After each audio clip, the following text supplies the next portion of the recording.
Alors il répond, Lavrov, ça va dans le sens de ce que vous dites. La Russie est une nation souveraine. C'est donc elle qui décide de ce qui est. Il y avait une bouteille de jus d'orange sur la table. Il dit à Laurent Fabius, tu vois cette bouteille de jus d'orange? Si je décide qu'elle est bleue, elle est bleue, et tu ne pourras pas me faire changer d'avis. Bien, à partir du moment où on est là, on n'est pas au 3e étage, on est par terre. On ne peut plus rien discuter. Parce que quand je vois les chaînes de télévision qui invitent à bras ouverts avec tellement de presque émerveillement devant les anciens de KGB pour leur demander leur avis de ce qui se passe, les bras m'en tombent. On avait l'espoir que le doux commerce changerait la société. Dans les années 90, j'ai vu tous mes camarades français qui, pardonnez-moi, comme des rats, aller en Russie pour gagner de l'argent liquide. C'était une colonisation. Parce que vous ne pouvez pas pratiquer la diplomatie par visioconférence. Je ne pense pas que le peuple russe soit plus idiot que les autres. En Ukraine, les gens qui sont sur le front savent qu'en arrière, on ne s'amuse pas, qu'on les soutient. Hein? C'est la vieille affaire, l'arrière. Oui. L'arrière s'amuse, le front se bat. C'est pas le cas en Ukraine, alors que c'est le cas en Russie. Une fille d'un militaire parle en moi, je trouve que c'est laid de partir comme ça sans les femmes et sans les enfants, juste pour sauver leurs fesses.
Ce qui a été, c'est ce qui sera. Ce qui s'est fait, c'est ce qui se fera. Il n'y a rien de nouveau sous le soleil. Phrase de l'Ecclésiaste. Bonjour Michel Fouché, vous êtes à la librairie du Globe, la librairie russe à Paris. On vous a invité parce que vous avez écrit un livre, L'Ukraine, une guerre coloniale en Europe. Je tenais à parler des guerres coloniales.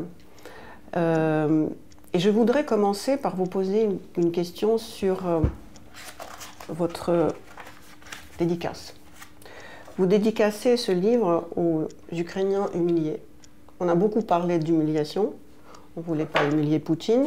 On a parlé d'humiliation des Allemands, qui étaient humiliés en 18.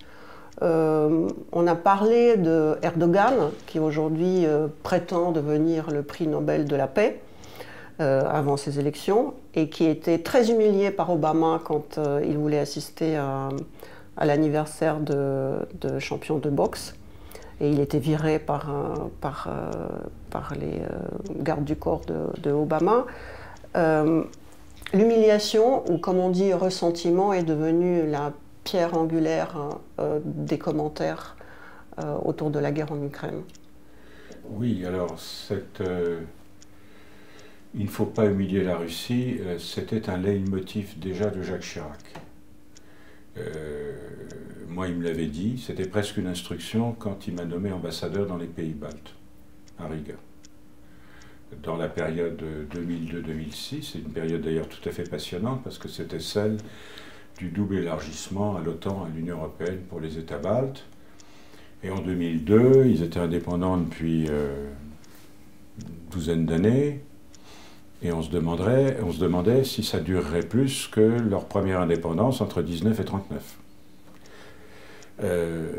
Mais il y avait déjà cette idée vous voyez, tendre la main à Yeltsin, différentes configurations, on appelait ça les cinq espaces, les visas Schengen, les investissements économiques. On avait l'espoir que le doux commerce changerait la société, le commerce, échange, croissance, classe moyenne, et par définition, les classes moyennes exigent la démocratie. C'est le même raisonnement des Américains à l'égard de la Chine. Et j'ai été très surpris que le président de la République française d'aujourd'hui reprenne cette formule,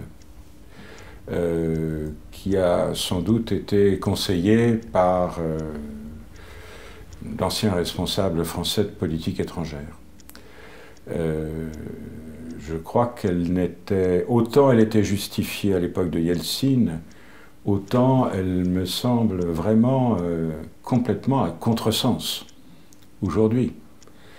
On n'en est pas là. La référence à l'Allemagne que vous faites est tout à fait justifiée en 1945. Parce que aux États-Unis, on a déjà un schéma qui est étudié pendant plusieurs années de réintégration des vaincus. Mais ça a été pensé avant.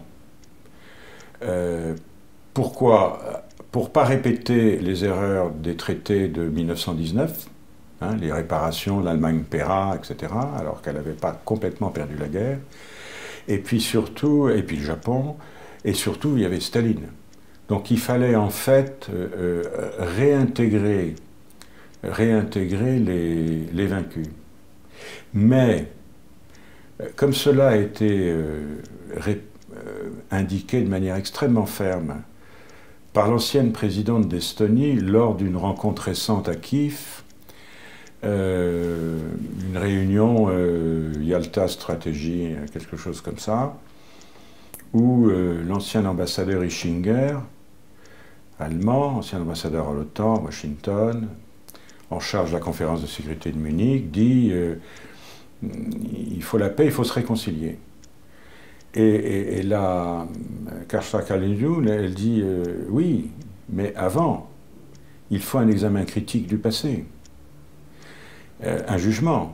En Allemagne, avant la réintégration de l'Allemagne dans le jeu occidental, il y a eu tout un travail d'autocritique, de réexamen du passé, et il y a eu Nuremberg. Il y a eu les deux processus. Et c'est ensuite qu'on peut, je dirais, passer à une situation où le vaincu réintégré après avoir fait son examen de conscience, après avoir rendu des comptes, peut ne plus éprouver de ressentiment, comme vous disiez à juste titre. Et moi, j'ai beaucoup réfléchi à cette question sur la construction européenne. Si je peux continuer à vous répondre un peu en détail, parce que c'est une conviction très forte qui est née dans l'écriture des deux textes que j'ai publiés cette année sur cette guerre, cette tragédie. La construction européenne, c'est pas seulement le grand marché, même si c'était nécessaire. Pendant la reconstruction, l'Europe était en ruine. C'est pas seulement une communauté de droit, même si le droit, disait Jean Monnet, est indispensable parce qu'il est plus durable que les hommes. C'est un processus de réconciliation. Sous pression américaine, Robert Schuman tend la main aux Allemands. Ça n'allait pas de soi, l'opinion publique française n'en voulait pas. Elle n'en voulait pas de la réconciliation franco-allemande, on avait trop souffert. Mais ça marche. Office franco-allemand de la jeunesse, commission d'historiens, etc., etc. Tout ça est facilité évidemment par le procès de Nuremberg.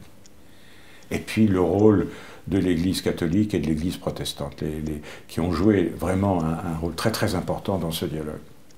Lorsque la Pologne se libère du joug soviétique à partir de 1991, les dirigeants allemands veulent reproduire ou transférer ces processus complexes de réconciliation dans un format germano-polonais.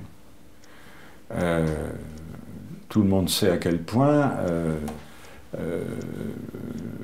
les relations, si je peux dire comme ça, étaient au niveau le plus bas après l'attitude de l'armée allemande en Pologne.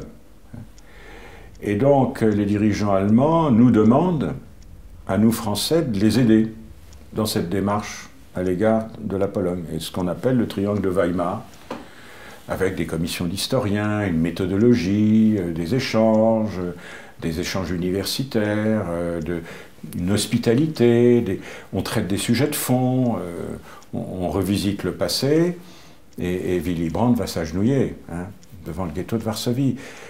C'est fondamental tout ça. Et puis ensuite, très tôt, sous l'influence d'intellectuels catholiques polonais de la revue Cultura, réfugiés en France, à Suresnes, et du président Kwasniewski, ancien jeune communiste ouvert pendant la table ronde de négociation avec Solidarité, il y a un processus de réconciliation polono-ukrainien qui se met en place. Et là aussi, partait de loin, parce que la Pologne avait dominé la moitié ouest de l'Ukraine, et ils se sont massacrés en 1942-1943. Jaruzelski, l'ancien président, était capitaine en 1947-1948 de l'opération Vistule, qui a été une opération de nettoyage ethnique contre les Ukrainiens en Pologne, etc., etc. Mais il y a eu ce processus. Et du coup, la transition polonaise est devenue la référence des élites ukrainiennes, en tout cas occidentalisées, ou enfin de l'Ouest, disons, au début. Et ça n'a évidemment pas été compris au Kremlin. Mais après, vous ne trouvez rien de tel entre la Pologne et la Russie. À ma connaissance, il n'y a pas de commission d'historiens, on ne parle même pas de Katyn, c'est impossible. Il n'y a pas eu ce travail de réexamen critique du passé soviétique, du passé de Staline, au contraire.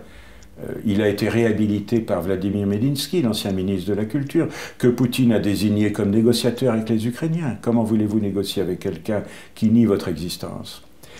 Et bien entendu, entre Russes et Ukrainiens, rien de tel non plus. Donc là, il y a ce que j'appelle, non pas un mur, parce que le mot est galvaudé, mais il y a une espèce de butée. C'est-à-dire ce processus-là qui, pour moi, fonde vraiment... il y a de la repentance aussi dans tout ça, mais c'est ce qu'on essaye de faire avec l'Algérie. Donc moi, je n'ai pas compris pourquoi le président de la République a dit ça. Pas plus que je comprends d'ailleurs l'utilité des 23 ou 24 échanges téléphoniques avec le Kremlin. Et c'est un peu pour faire pièce à cette formule que je désapprouve complètement, et qui est inappropriée, qui est à contresens historique, que j'ai inscrit ça en exergue, parce que en fait, c'est les Ukrainiens qui sont fusillés, qui sont massacrés. On apprend des tas de choses sur ce qui s'est passé à Mariupol, sur le transfert d'enfants et d'orphelins, enfin, etc., etc. Ce sont eux qui ont été humiliés. J'ai commencé par vous parler d'humiliation parce qu'il y a une semaine, je suis allée en Italie. C'était un pays qui donnait le plus facilement les visas aux Russes opposants qui voulaient aller en Europe.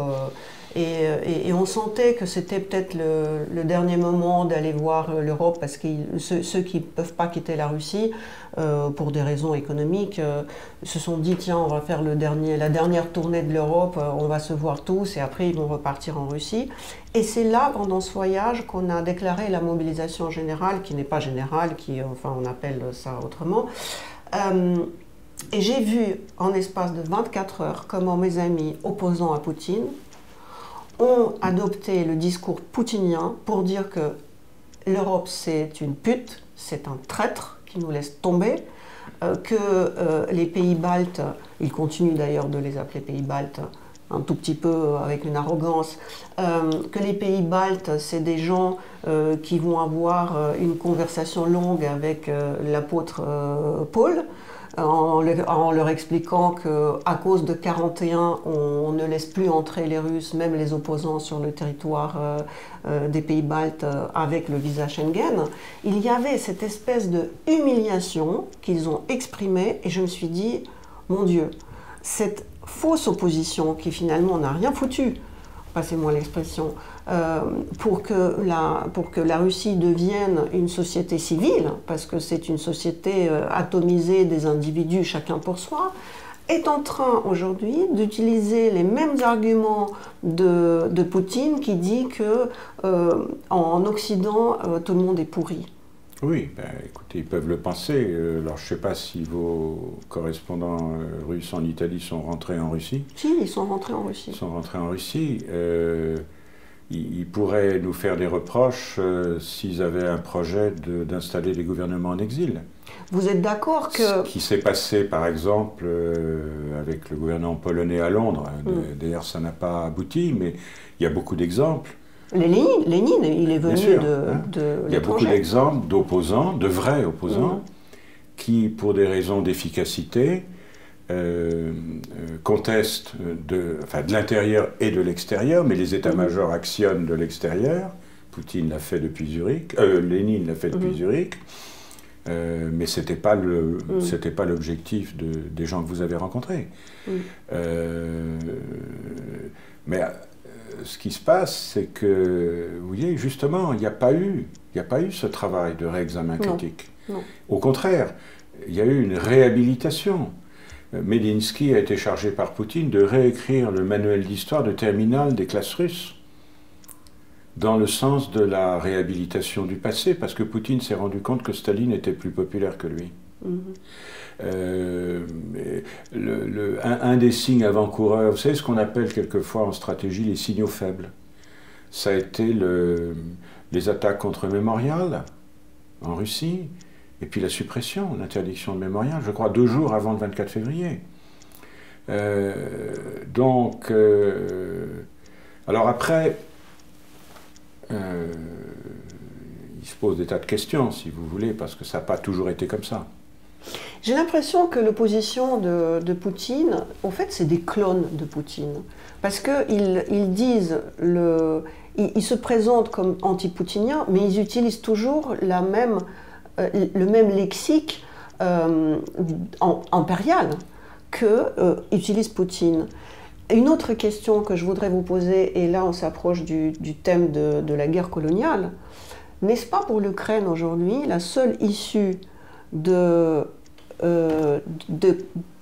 continuer d'exister en tant que nation, avec un voisin aussi grand et aussi nuisible que la Russie, c'est de créer son propre empire.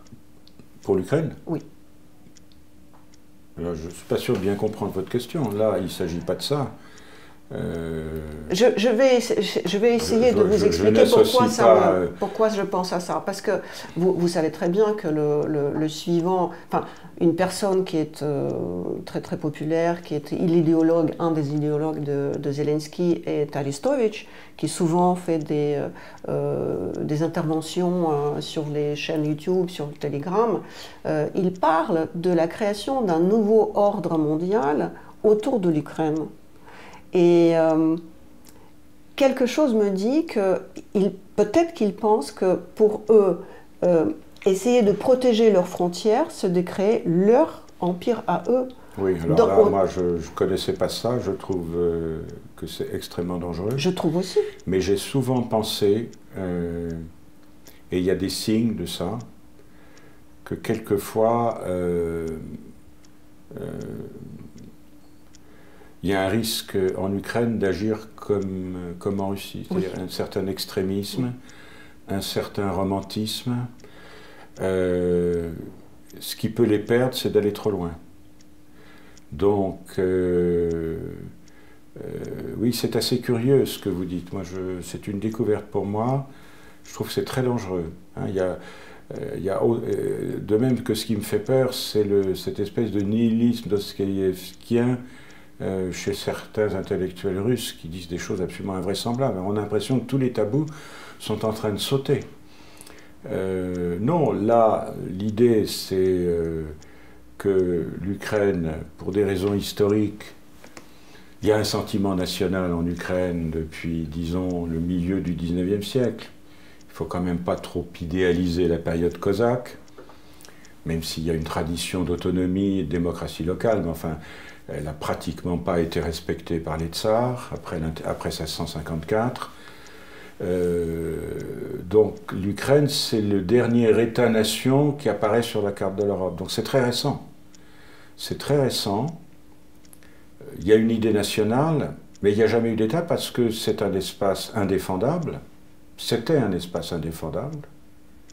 on est en train de découvrir qu'il peut l'être avec l'appui extérieur, qui a toujours été sous le contrôle de l'Empire russe, autrefois de l'Empire suédois, de l'Empire russe, des Polonais pendant des siècles, qui ont tout fait pour empêcher l'émergence d'un État ukrainien, les Autrichiens et les Ottomans. Et donc ça c'est... Mais depuis 30 ans, d'abord il y a 30 ans qui sont indépendants, et il y a cette référence polonaise, qui a comme, évidemment surtout dans l'Ouest, à Lviv, mais enfin quand on regarde les cartes électorales, on voit très bien que les coupures politiques des années 2000 ne sont plus aussi vives que maintenant.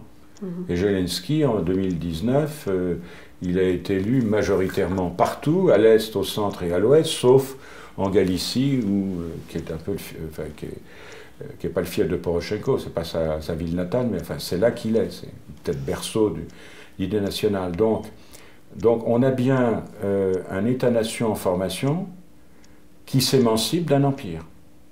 Et je vais plus loin, ma thèse que je défends dans le tract chez Gallimard, c'est que, et ça explique la situation actuelle du côté russe, c'est que le jour où l'Ukraine s'émancipe définitivement, la Russie cesse d'être un empire. Alors pourquoi est-ce que les élites russes, et pas seulement Poutine, parce qu'il y a une question que je ne suis pas capable de traiter, moi je ne suis pas russisant, c'est pas Poutine tout seul, Poutine est le produit de la société et des élites russes, autant qu'il ne les façonne. Il y a les deux. Il y a les deux. Et donc, au fond, il n'y a jamais eu aussi, non seulement il n'y a jamais eu d'autocritique du passé stalinien, mais il n'y a jamais eu de réflexion sur les causes profondes de l'effondrement de l'Union soviétique le 8 décembre 1991, sauf les décisions de Yeltsin, de Kravchuk et de Shushkovitch. Mais tout ça, c'était des mouvements de fond. Donc, j'écris que l'Ukraine est la victime expiatoire de cet échec. Donc ils n'ont pas été capables d'analyser tout ça. Alors après, ils ont essayé de se situer. Ils ont perdu leur statut de grande puissance. Mais c'était une grande puissance reposant surtout sur les capacités nucléaires, diplomatiques, et la taille, et les ressources. Donc ils ont essayé plusieurs formules pour retrouver un statut. Alors, l'attractivité, mais comme ça ne marche pas. Hein. Aujourd'hui, la Chine a un PNB 10 fois plus élevé que celui de la Russie, alors qu'ils étaient à parité il y a 30 ans. Ils le savent très bien. Donc ce n'est pas sur le terrain économique et l'économie de marché qu'ils peuvent s'en sortir, donc ils ont essayé autre chose. L'influence, les interventions extérieures, puis la désinformation, puis ça ne marche pas. Et donc qu'est-ce qu'il leur reste pour exister et se faire reconnaître un droit de regard par les autres,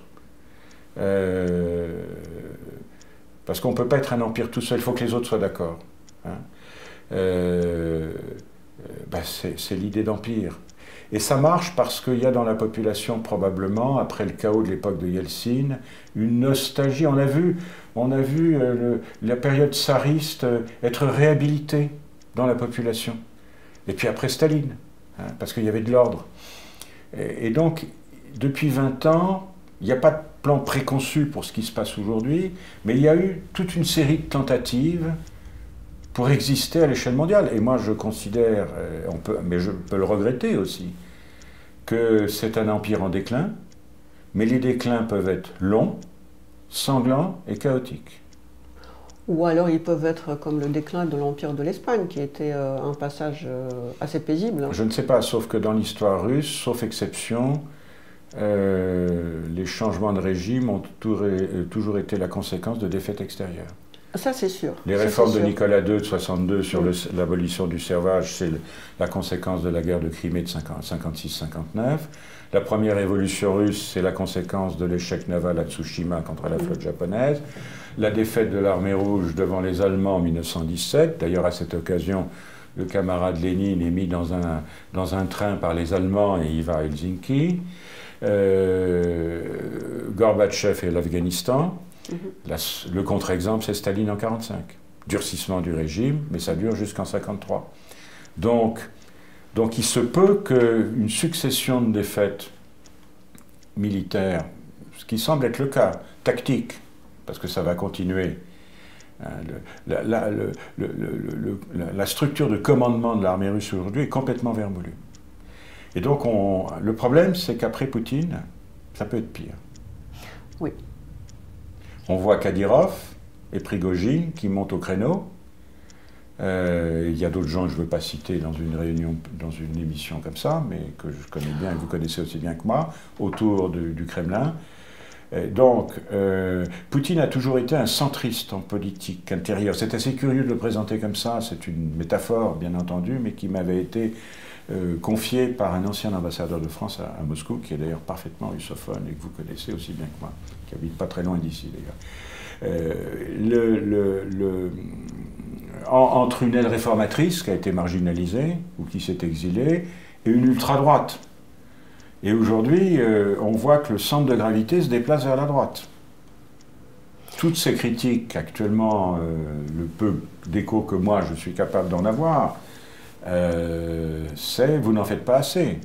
Il faut éliminer ces généraux, il faut leur donner une mitraillette pour qu'ils aillent au front. C'est terrible. Donc, actuellement, c'est le parti de la guerre qui progresse, sur la base des échecs tactiques de l'armée russe. Tout à fait, c'est le parti de la guerre. C'est pas du tout les opposants que vous avez rencontrés en Italie, qui ne sont pas des opposants. Et c'est ça ce qui est extraordinaire, c'est qu'il n'y a pas de force d'opposition. Navalny, bon, Nemtsov a été assassiné par Kadyrov. Navalny est impérialiste. Et Navalny, il est sur la ligne de Solzhenitsyn. Oui. Je pense que Poutine, c'est plutôt un homme d'affaires, qui est un peu pourri, bien sûr, parce qu'un mafieux homme d'affaires, c'est pas un politique. Prigojine et Kadyrov, si. C'est pas que je les admire, mais je respecte leur talent, parce que... Donc il peut y avoir, et ce qui est très intéressant dans la réaction du président ukrainien aux deux discours enflammés du président... Enfin, je voudrais essayer de parler plutôt du Kremlin. Ça me gêne de dire Poutine tout le temps. Moi aussi, je vous comprends. Je vais essayer de ne pas le dire. Il dit, moi je veux bien négocier avec la Russie, mais avec un autre président. C'est très intéressant, parce que il les connaît bien quand même, tous ces gens. De même que les officiers supérieurs ukrainiens, ils ont fait les mêmes académies militaires que ceux qui sont en face. Ils ont tous fait des mauvais coups ensemble, ils se connaissent bien. Sauf que c'est plus utile pour une partie que pour l'autre. Hein, ce que Clausewitz appelait les forces morales contre les forces physiques. Les forces morales de l'armée, elles sont du côté ukrainien, clairement. Donc, il y a presque un appel de Zelensky à un changement de, pas de régime, mais de changement de titulaire du poste, avec une promesse de négociation. Je trouve que c'est très fort, ça. C'est presque un numéro d'acteur. C'est une sorte de bluff. Est-ce que ça aura des effets? Je ne crois pas, parce que justement, il n'y a pas... C'est ça le grand mystère. C'est comment cette société s'est laissée intoxiquer. C'est ça le grand mystère. Je vais essayer de formuler ma question, qui est une réflexion. Votre livre s'appelle « Une guerre coloniale en Europe », pas une guerre coloniale de Russie. Le système colonial en Russie était très spécifique. C'est pas un empire qui allait chercher sur les bateaux des territoires dans d'autres océans. Il allait plutôt suivre des petits animaux qui donnaient de la fourrure dans la profondeur de la Sibérie, et on appelle ça une colonisation intérieure. Oui. Une espèce de autocolonisation. Oui. D'ailleurs, la Russie ne s'appropriait pas toujours les terrains qu'elle gagnait. Paris en est un exemple. Quand on parle de la guerre coloniale, qu'on a appelée guerre idéologique, guerre civile, qu'est-ce qu'on ne lui a pas donné comme nom à cette guerre-là, c'est qui est la colonie de qui? Pourquoi je pose cette question? Parce que, à juste titre, vous dites que le noyau de mal se trouve peut-être dans les années 90. Dans les années 90, j'ai vu tous mes camarades français qui, pardonnez-moi, comme des rats, allaient en Russie pour gagner de l'argent liquide. C'était une colonisation qui n'avait aucun moral. Et rien n'était trop puant pour eux. Tout était bien. Les bordels, les pots de vin, des valises de liquide, ils prenaient tout. Aujourd'hui, je reviens vers le discours de Arestovitch qui dit qu'il veut faire un nouveau ordre mondial avec Kiev au centre. Il dit que l'Ukraine va devenir la nouvelle administratrice de la Russie et que l'armée ukrainienne, qui a montré sa capacité et surtout son nombre, va devenir l'armée de ce nouveau monde. Oui, mais moi je trouve ça extrêmement dangereux. Je suis désolé, mais je ne connais pas ce personnage, c'est un illuminé. Et c'est très très dangereux. Il a déclaré qu'il va se présenter au présidentiel en Oui, mais c'est très dangereux. Oui. C'est très dangereux de tenir ce type de discours. C'est un discours à la Poutine. Je suis désolé. On est d'accord. Ça, je ne savais pas. Pour moi, ce que vous me dites, c'est une très mauvaise nouvelle pour l'avenir de l'Ukraine. Par contre, pourquoi j'ai choisi ce titre? C'était pour associer colonie et Europe. En Europe. Parce qu'on n'y pense pas spontanément. Dans les représentations générales, dans les écoles, avec les cartes, les anciennes cartes scolaires où tout était rose, n'est-ce pas? La colonie est d'outre-mer. Ça a été réactualisé récemment au moment du décès de la reine Elisabeth. De quoi a-t-on parlé? Du Commonwealth. Ça, c'est l'image, comment dire, c'est une forme classique, standard, majoritaire, de colonies. Hein. Il y a une métropole et il y a des colonies d'outre-mer. Donc la marine, hein, colonies d'outre-mer. C'est l'idée que nos amis africains, qui ne veulent pas sanctionner le Kremlin aux Nations Unies, se font de la colonie. Pour eux, les colonies sont d'outre-mer. Et c'est quand même très curieux que d'anciens pays colonisés soutiennent une entreprise impérialiste. Donc c'était un peu à eux que je m'adressais. Mais il y a aussi des colonies que j'appelle d'outre-terre. Alors ça, je n'ai pas le temps de l'expliquer là, mais je l'ai expliqué récemment sur le site de l'École normale supérieure où j'ai enseigné autrefois rue d'Ulm, qui s'intitule Le Grand Continent, des jeunes géographes tout à fait talentueux. Il y a aussi des colonies d'outre-terre. La moitié occidentale de la Chine est en voie de sinisation. Alors, colonie de proximité, mais c'est quand même un phénomène de colonisation économique, culturelle, politique. L'Iran fonctionne comme l'Empire perse, avec sa mainmise sur la partie sud de l'Irak, la moitié sud du Liban et une partie de la Syrie. Simplement, il y a continuité territoriale. Les perspectives néo-ottomanes du président turc que vous avez cité tout à l'heure, c'est du même ordre, en direction de l'Azerbaïdjan, de l'Asie centrale. Et la Russie, alors certains amis journalistes disent oui, mais enfin c'est une colonie de proximité. Oui, c'est une colonie de proximité. Mais enfin, Vladivostok, c'est plus loin de Moscou que Alger de Paris. Donc, il y a bien eu un phénomène de conquête territoriale, militaire en Asie centrale, suivi de paysans, une conquête sans doute plus douce en Sibérie, le long des voies des chasseurs pour la fourrure. Enfin, c'est toute l'histoire que j'adore, d'ailleurs, de Dersou Sala, du capitaine Arseniev. C'est vrai que comme géographe, moi, quand j'étais jeune, je lisais Michel Strogoff, que vous avez dans votre bibliothèque, je l'ai lu à mes enfants. J'avais une certaine fascination pour ça, comme pour le Far West. Mais ça, c'est l'esprit enfant d'aventure et j'ai toujours eu un faible pour les aventures sibériennes, si vous voulez. Mais il n'empêche que... Et puis c'était souvent très dépeuplé, hein, sauf dans l'extrême-orient russe, dans le Primorié, sur lequel plane toujours une revendication territoriale chinoise. Mais ça, c'est une autre affaire. Je ne serai plus là pour en parler. Ça se passera après. Mais ça se passera. Ça se passera. Donc c'est aussi un phénomène colonial. Et donc, encore une fois, une Ukraine qui s'émancipe comme État-nation met à mal le projet actuel de la Russie comme nouvel empire, encore une fois, pour être reconnu comme tel dans le monde, à l'échelle du monde. Et ce n'est pas du tout ce qui est en train de se passer. C'est quelque part la dernière carte du Kremlin, après avoir essayé toutes les autres. Architecture européenne de sécurité, les 5 espaces Chirac, Yeltsin, Schröder, les fausses informations, les menaces. Rien de ce qui a été essayé depuis 20 ans n'a marché parce qu'il n'y a pas eu de réforme économique. L'argent du pétrole et du gaz n'a pas été utilisé pour diversifier l'économie, donc c'est un pays qui a perdu pied dans la globalisation. Donc qu'est-ce qui lui reste? Vous savez, autrefois, Alexandre III disait « La Russie n'a que deux alliés, son armée et sa flotte ». Aujourd'hui, la Russie, qu'est-ce qu'elle a comme allié? C'est plus son armée, donc c'est sa menace nucléaire et sa capacité de désinformation. C'est efficace, ça. En tout cas, ça fait peur. Ça fait peur et c'est influent. Mais c'est tout ce qui lui reste. C'est quand même une drôle de façon de se situer dans le monde tel qu'il est. Les Chinois ne se situent pas dans le monde de cette façon-là. Ils se situent d'une manière qui n'est pas forcément plus agréable, mais enfin c'est plus rationnel.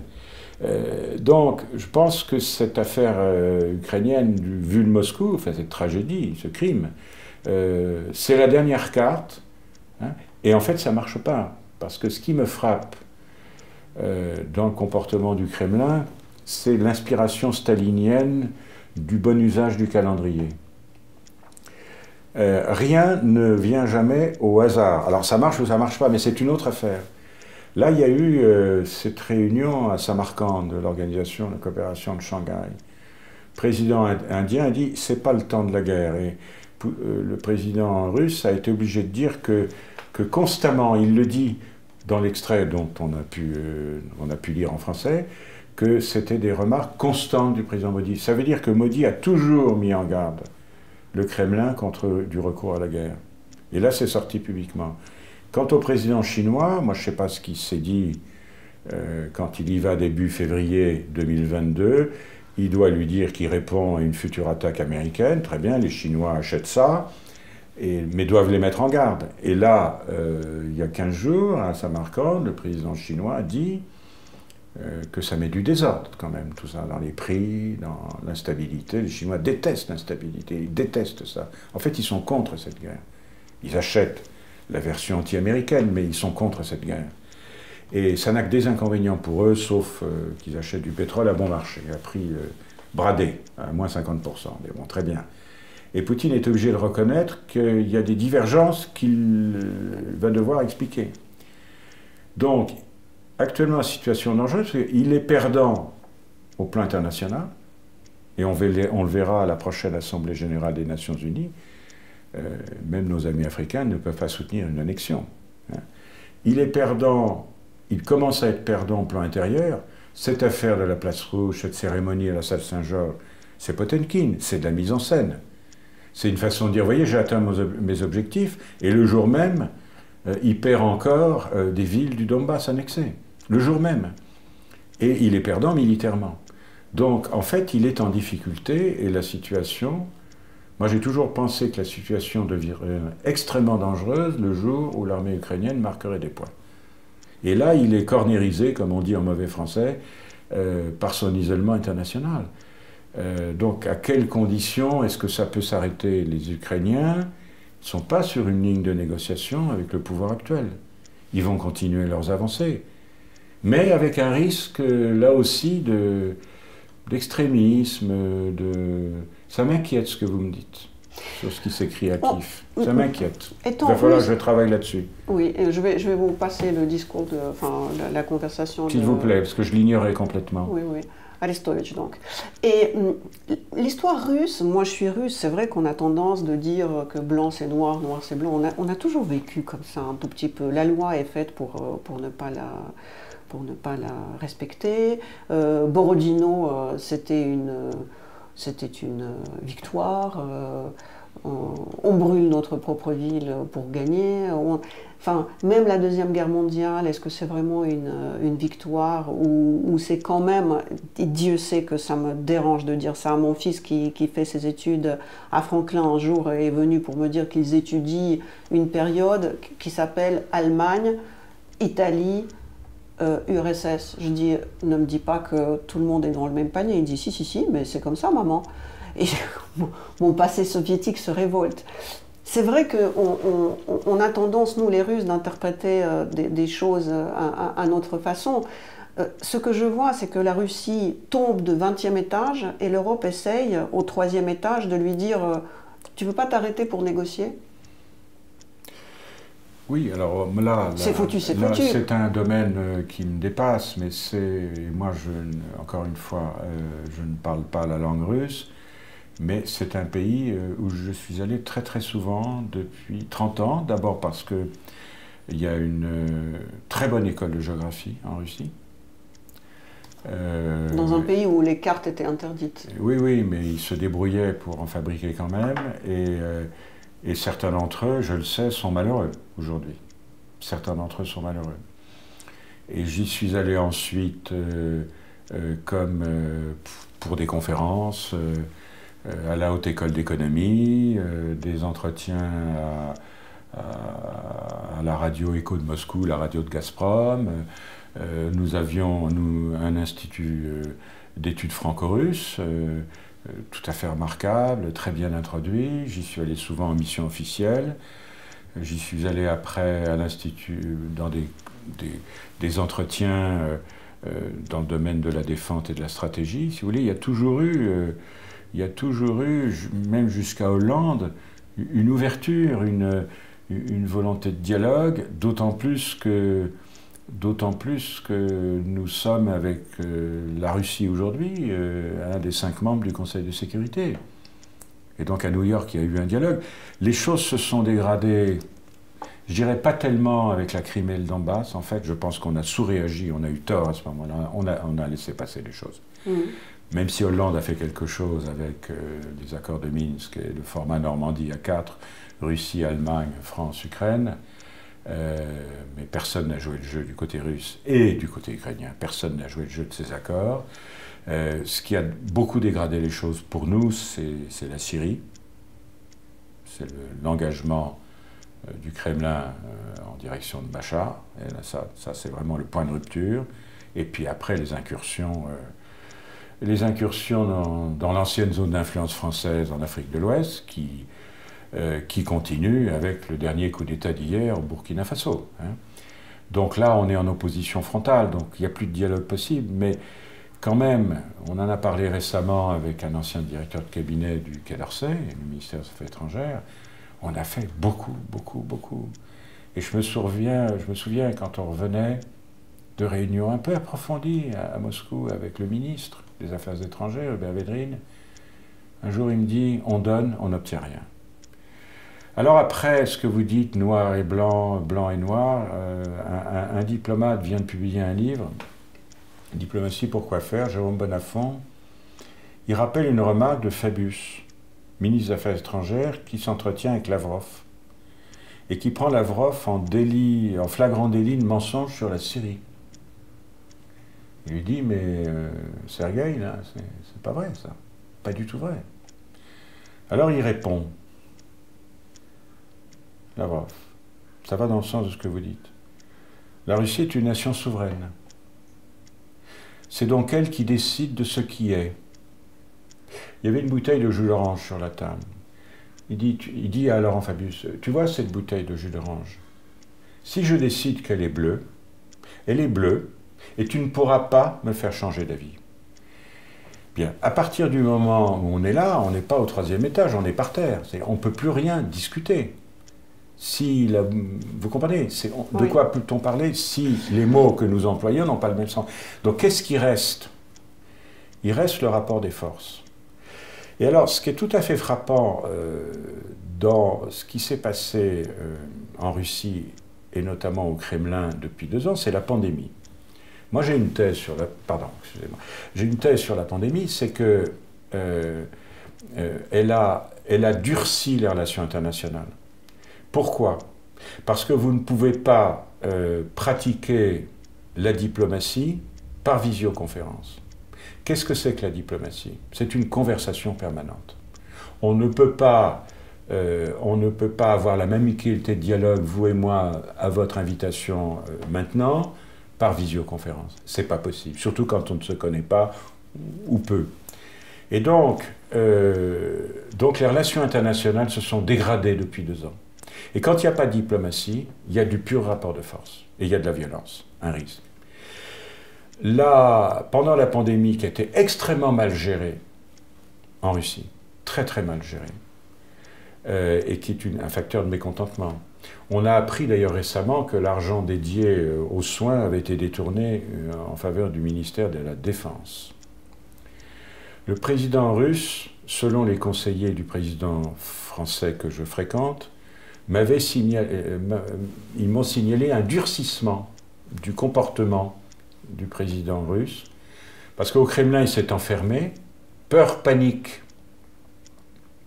de tout contact, c'est l'attaque de 8 mètres de long, on ne sort plus, et qu'est-ce qu'il fait? Il s'isole, il voit presque plus personne, sauf les messagers qui lui disent que tout va bien, et il se plonge dans les livres d'histoire. Il redécouvre Pierre le Grand, qui est son... Il a 2 héros, Poutine, qu'il cite. Je fais une référence en exergue du livre pour le 350e anniversaire de la naissance de Pierre le Grand, qu'il visite début juin, et il dit « Au fond, presque rien n'a changé. On recule, on reprend des forces et on avance. On reprend ce qui est à nous. » Mais il y a aussi Catherine II.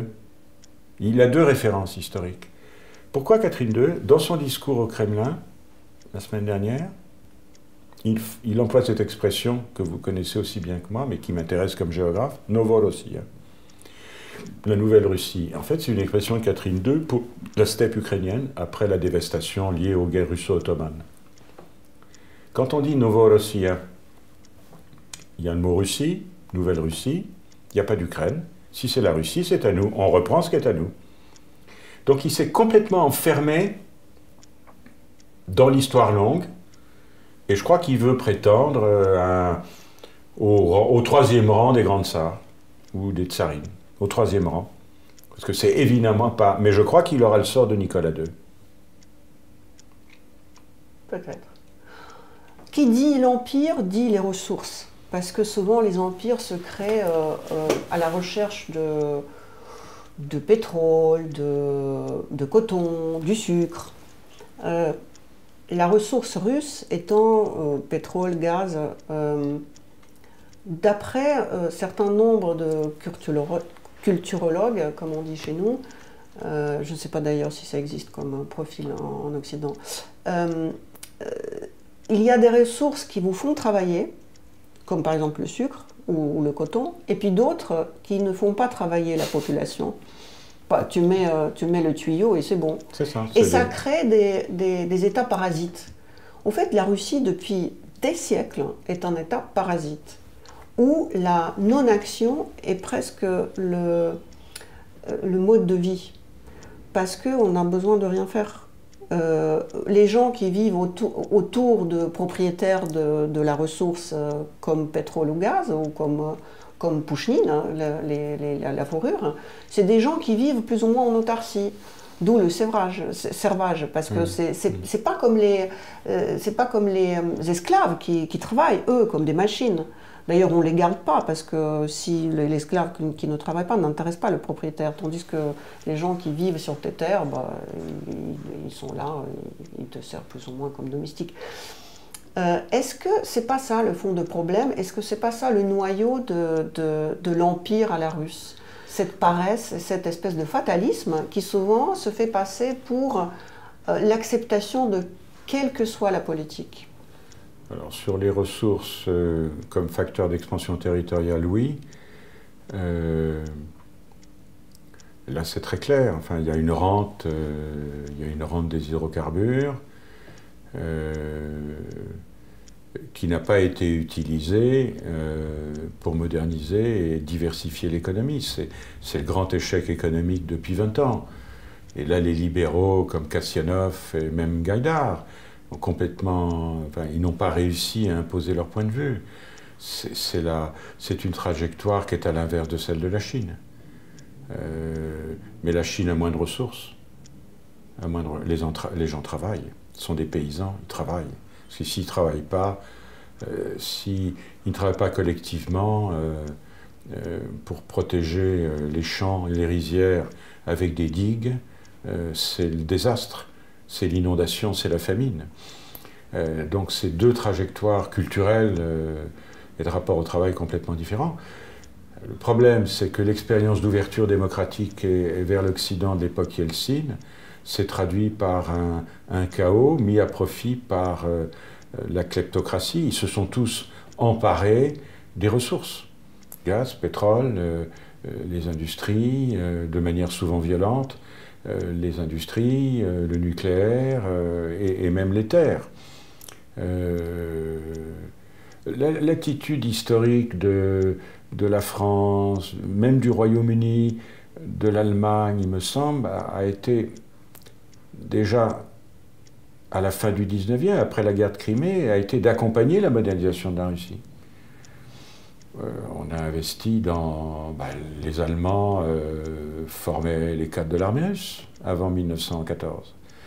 Les Français ont massivement investi dans les chemins de fer, d'où les emprunts russes. La Société Générale était une des premières banques de Saint-Pétersbourg à l'époque, etc., etc. Et on a recommencé à l'époque de Yeltsin et au début de l'époque de Poutine. 2500 entreprises allemandes, 1500 entreprises françaises, Renault, Total, 250 magasins Leroy Merlin, autant de magasins Auchan. On a massivement, on a vendu des Airbus à Aeroflot. Simplement, à Berlin, à Paris et à Rome, on n'a pas tenu compte des préoccupations russes de sécurité, parce qu'il y a des torts de notre côté, et on a considéré la Russie comme un marché émergent très solvable, parce qu'ils importent tout, précisément pour la raison que vous indiquez, mais c'est très solvable. Il suffit de voir le parc automobile à Moscou, à 3 heures de vol. Donc c'est le marché le plus proche, avec toute la corruption, les pots de vin que vous indiquez, et le clientélisme, et on a fermé les yeux quand même sur beaucoup de turpitudes. Donc on est un peu complice de tout ça. On en a profité, ça c'est la question de l'argent. Sauf que le Kremlin pensait nous rejouer ce que disait Lénine, les capitalistes, on leur vend la corde avec laquelle on va les pendre. Et là ça ne marche pas. Parce que face à ce choc extérieur qui remet en cause nos modèles économiques, on va être capable de se passer du gaz russe d'ici quelques mois. C'est tout à fait inattendu ça. Ça n'a pas été pensé au Kremlin. Merkel disait déjà en 2014 que le titulaire du Kremlin avait perdu le sens des réalités. Ce que je crois. Et ça s'est aggravé depuis 2 ans avec la pandémie. Il s'est enfermé. Il est enfermé dans un monde. Donc on reconstitue le monde russe. On va être aussi célèbre de Pierre le Grand. D'ailleurs, la grande victoire de Pierre le Grand en juillet 1709 contre Charles de XII, après la Grande Guerre du Nord. Et moi, ça m'a frappé comme géographe, c'est à Poltava. Poltava, c'est à côté de Dnipro aujourd'hui, l'ancienne Dniepropetrovsk. C'est à la suite de cette victoire de 1709 que la puissance suédoise a décliné et que la puissance russe s'est affirmée. C'est en quelque sorte à ce moment-là que la Moscovie s'est ouverte à l'Europe, qu'il y a eu un facteur russe dans le futur concert des nations, et c'était à ce moment-là que Tatitchev, un des conseillers en aménagement et en géologie et en géographie de Pierre le Grand, invente l'Oural comme frontière de l'Europe. C'est une façon de sortir de la Moscovie, de l'espace tatar et de l'Asie. Tout à fait extraordinaire. C'est la victoire de 1709 contre la grande puissance suédoise qui est la porte d'entrée de la Russie de Pierre le Grand entier. Et puis après, Catherine II va suivre, Voltaire y va, on parle français à la cour, on importe l'idée des Lumières, on construit Sarkozy-Sello sur le modèle de Versailles, etc., etc. Il y a une ouverture déjà extraordinaire à la fin du XVIIIe. Mais ça touche que les élites, parce qu'il y a toujours le servage. Alors, il est clair que, pour un géographe, c'est assez fascinant, parce que toute l'Europe est organisée sur la base d'États-nations, sauf la Russie. La Russie n'est pas un État-nation, c'est pas exactement un empire. C'est un État territorial, ça ne dit pas grand-chose de l'identité. Un chercheur d'origine russe, qui est maintenant à Paris et qui a la nationalité française, qui est à l'Institut national des langues orientales, des langues et civilisations orientales, a développé le concept dans sa thèse d'empire national. Et ça, c'est assez intéressant. Cette combinaison étrange, c'est comme moi, colonie et Europe, c'est un autre cocktail, en quelque sorte, qui essaye de préciser. Donc il est probable, comme vous le dites, que la société russe se demande un peu aujourd'hui qui elle est. Est-ce qu'elle participe d'un État-nation normal? Je ne crois pas. Non. Est-ce que la démocratie, bien sûr, est absente? On a quelqu'un qui n'a jamais été aussi puissant, au moins jusqu'à ces dernières semaines, parce que je pense qu'il est très affaibli. C'est plus un empire. C'est pas un État ethniquement limité à la Russie, puisqu'il y a un quart de la population qui est dagestanaise, tchétchène, touva, bouriate, mongole, et surtout tatar. Je suis allé au Tatarstan à Kazan, à Tatarstan, il y a des velléités sécessionnistes. Et d'ailleurs, ça peut être une conséquence d'une défaite militaire, parce que ça bougera dans les périphéries russes. La guerre coloniale, c'est quand la métropole fait payer ses vices et ses péchés avec la population. Mais ceux qu'on envoie au front actuellement, oui, ce sont les gens des minorités. Des minorités, exactement. Hein, c'est dans ce sens-là que c'est pas le fils du porte-parole. Tout à fait. C'est pas le fils du porte-parole. Hein. Pour revenir à la question de la nation, je ne pense pas que la Russie actuelle, c'est un État-nation. Et d'ailleurs, j'ai l'impression que l'Occident n'a pas compris quelque chose, que moi non plus, je ne prétends pas de comprendre, mais juste un soupçon. Quand on parle de l'Ukraine, de Donbass, et qu'on dit, voilà, ils ont voté pour Poutine et que c'est unanime, on oublie un paramètre, c'est qu'il y avait à Donbass une nationalité, une nation qui s'appelait soviétique. Oui. Et c'est ces gens-là qui habitent à Donbass, des soviétiques. Oui, ce sont des orphelins. Oui, exactement. Ça, moi, je l'ai vu chez les habitants de la Lettonie qui refusaient de passer l'examen linguistique. C'est vrai que la langue est compliquée.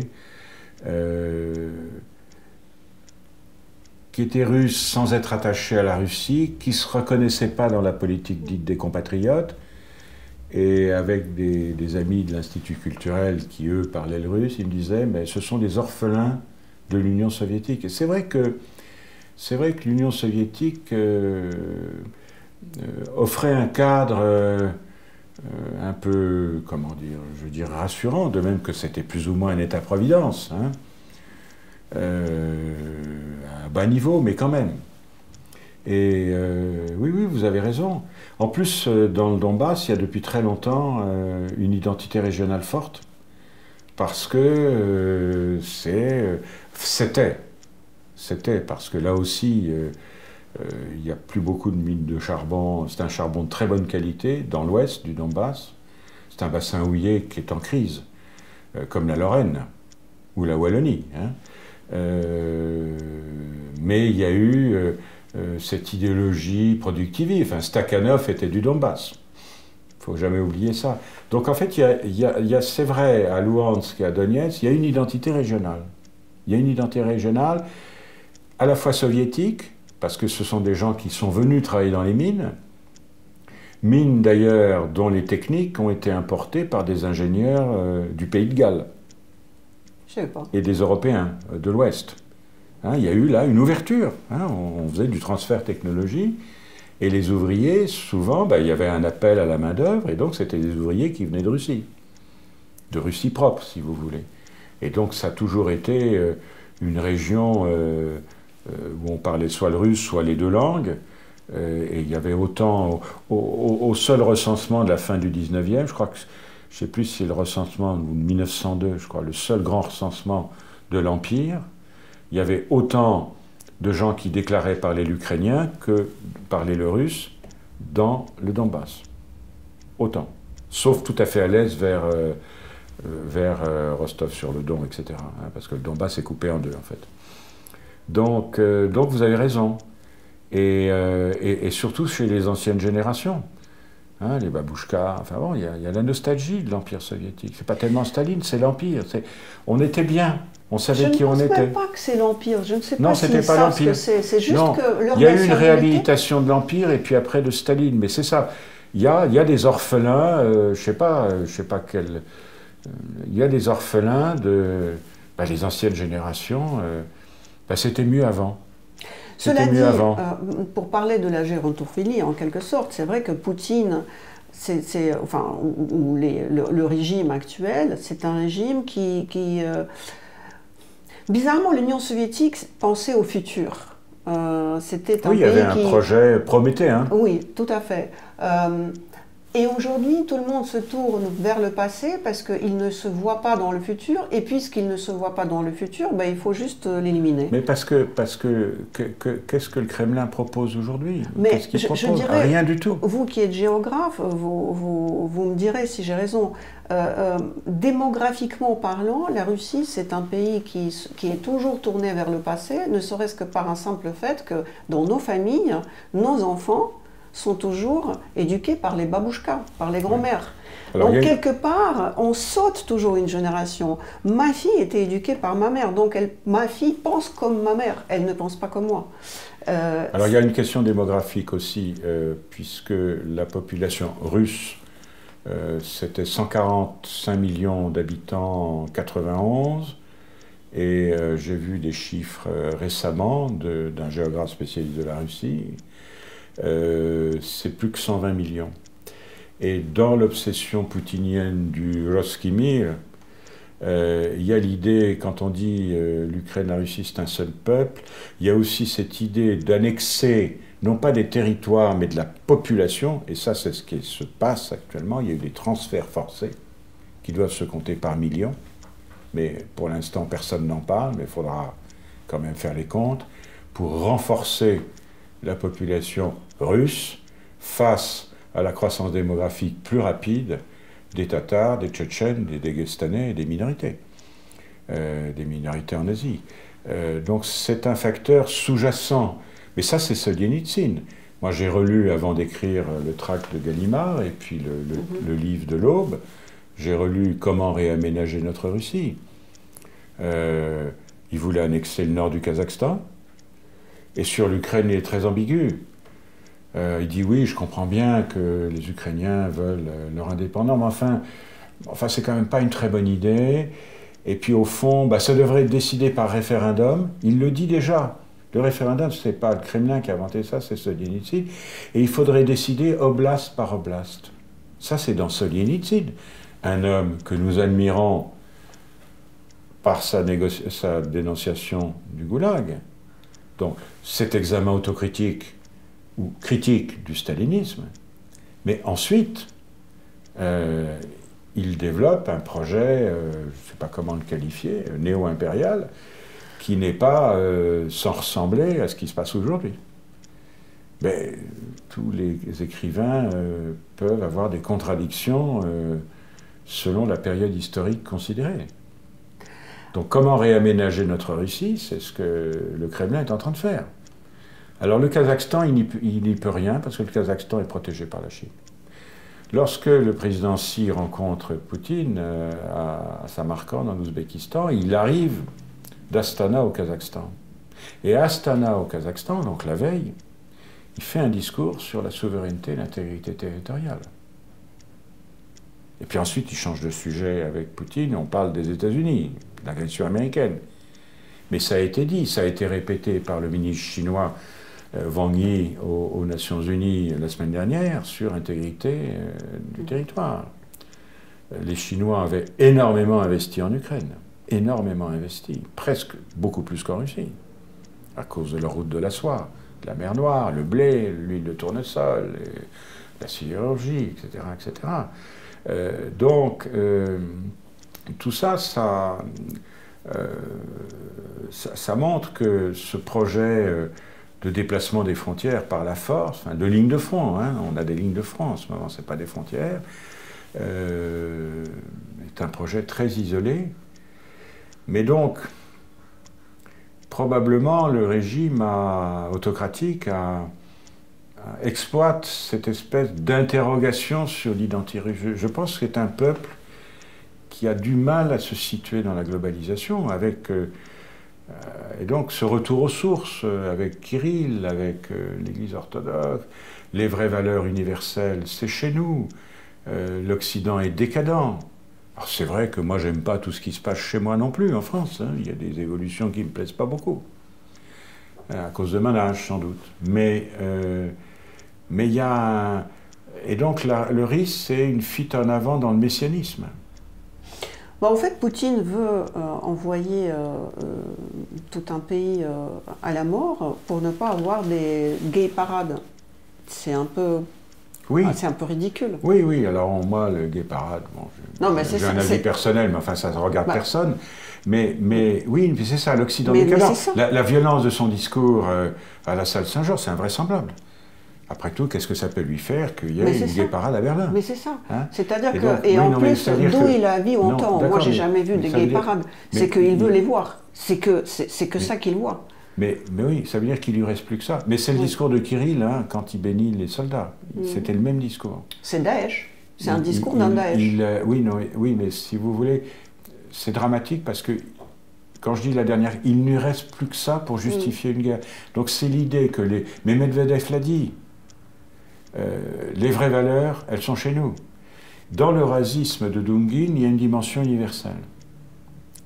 Universaliste. Les vraies valeurs chrétiennes, elles sont dans la Sainte Russie. Donc c'est une des dernières cartes qui reste. Évidemment, personne n'écoute. Mais ce qui est quand même frappant, vous parliez des opposants, c'est l'absence ou la faiblesse de l'opposition interne. Il n'y en a pas? Pendant la guerre du Vietnam, tous les jours, il y avait des manifestations dans les campus. Il y a ceux qui partaient au Canada ou au Mexique pour ne pas faire leur service militaire, mais il y avait des manifestations. Ces manifestations, je crois, ont eu raison de la guerre du Vietnam. Il a fallu se dégager de ça. Là, il n'y a rien de tel. Alors, il y en a eu, bien entendu, les gens ont été arrêtés, mais la plupart s'en vont. Donc, les gens qui ont de l'argent... Là, pour la mobilisation, on a vu un ami qui rentre du Kazakhstan, un autre géographe, car nous avons des géographes français qui connaissent bien la Russie et l'Asie centrale et le Caucase. On a de la chance pour nous. Ça donne des éléments de compréhension.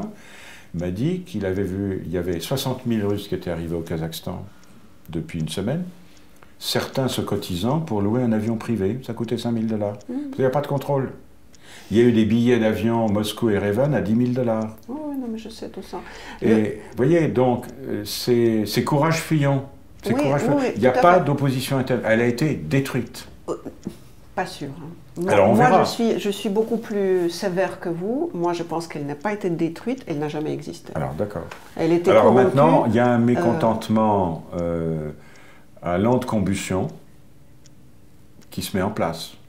Les rares sondages de l'Institut Levada, dont je connaissais le fondateur, j'étais allé lui rendre visite il y a quelques années, il a passé le relais, enfin je crois qu'il n'est plus là, à Volkov, je crois. Volkov dit, bon, on n'a pas beaucoup d'espace de sondage, mais les résultats sont crédibles. C'est-à-dire qu'il y a une perte de popularité du président, il y a un mécontentement, on a peur. L'idée générale, c'est la peur, mais on a pris l'habitude de baisser la tête. On sait ce qui se passe. On savait ce qui se passe avant la mobilisation partielle. On n'en parle pas, parce qu'on ne sait pas qui est autour de la table. On baisse la tête, parce que ça peut être pire demain. Il y a, ce que vous disiez tout à l'heure, une espèce de fatalisme. Oui. Il y a quelque chose de... Il faut relire Dostoïevski en ce moment. Et de nihilisme.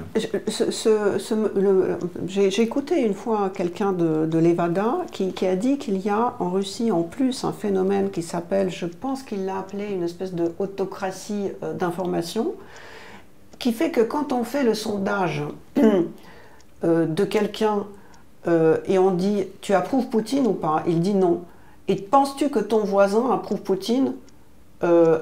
Je pense que oui. Et après, on va chez le voisin et on dit « Tu approuves Poutine ?» Non. Tu penses que ton voisin... je ne connaissais pas ce biais. Et au fait, les gens sont persuadés que moi, je suis contre, mais mon voisin est pour. Et du coup, chacun reste dans sa cellule. Et c'est ça, le talent de ce régime, c'est qu'ils ont atomisé à tel point les gens qu'ils ont peur de leurs voisins. C'est le réflexe de Staline. C'était Staline. Ben c'est ça. On a peur du voisin. Simplement, il n'y a pas de poteau d'exécution, il n'y a pas de... Non, non, mais bien sûr. Non, moi, je pense que c'est pas tenable, ça. Parce qu'il y a quand même les mères de soldats. Alors, on les a neutralisés. Chaque famille reçoit 7 millions de roubles quand il y a un mort au front. Encore faut-il qu'il soit prouvé qu'il soit mort. Voilà. Mais enfin, il y a eu des fuites sur les budgets consacrés à la compensation des décès. Si le chiffre moyen c'est 7 millions de roubles, le total de morts c'est 55 000, début septembre. Donc, en même temps, on envoie des paysans, des gens hors des grandes villes,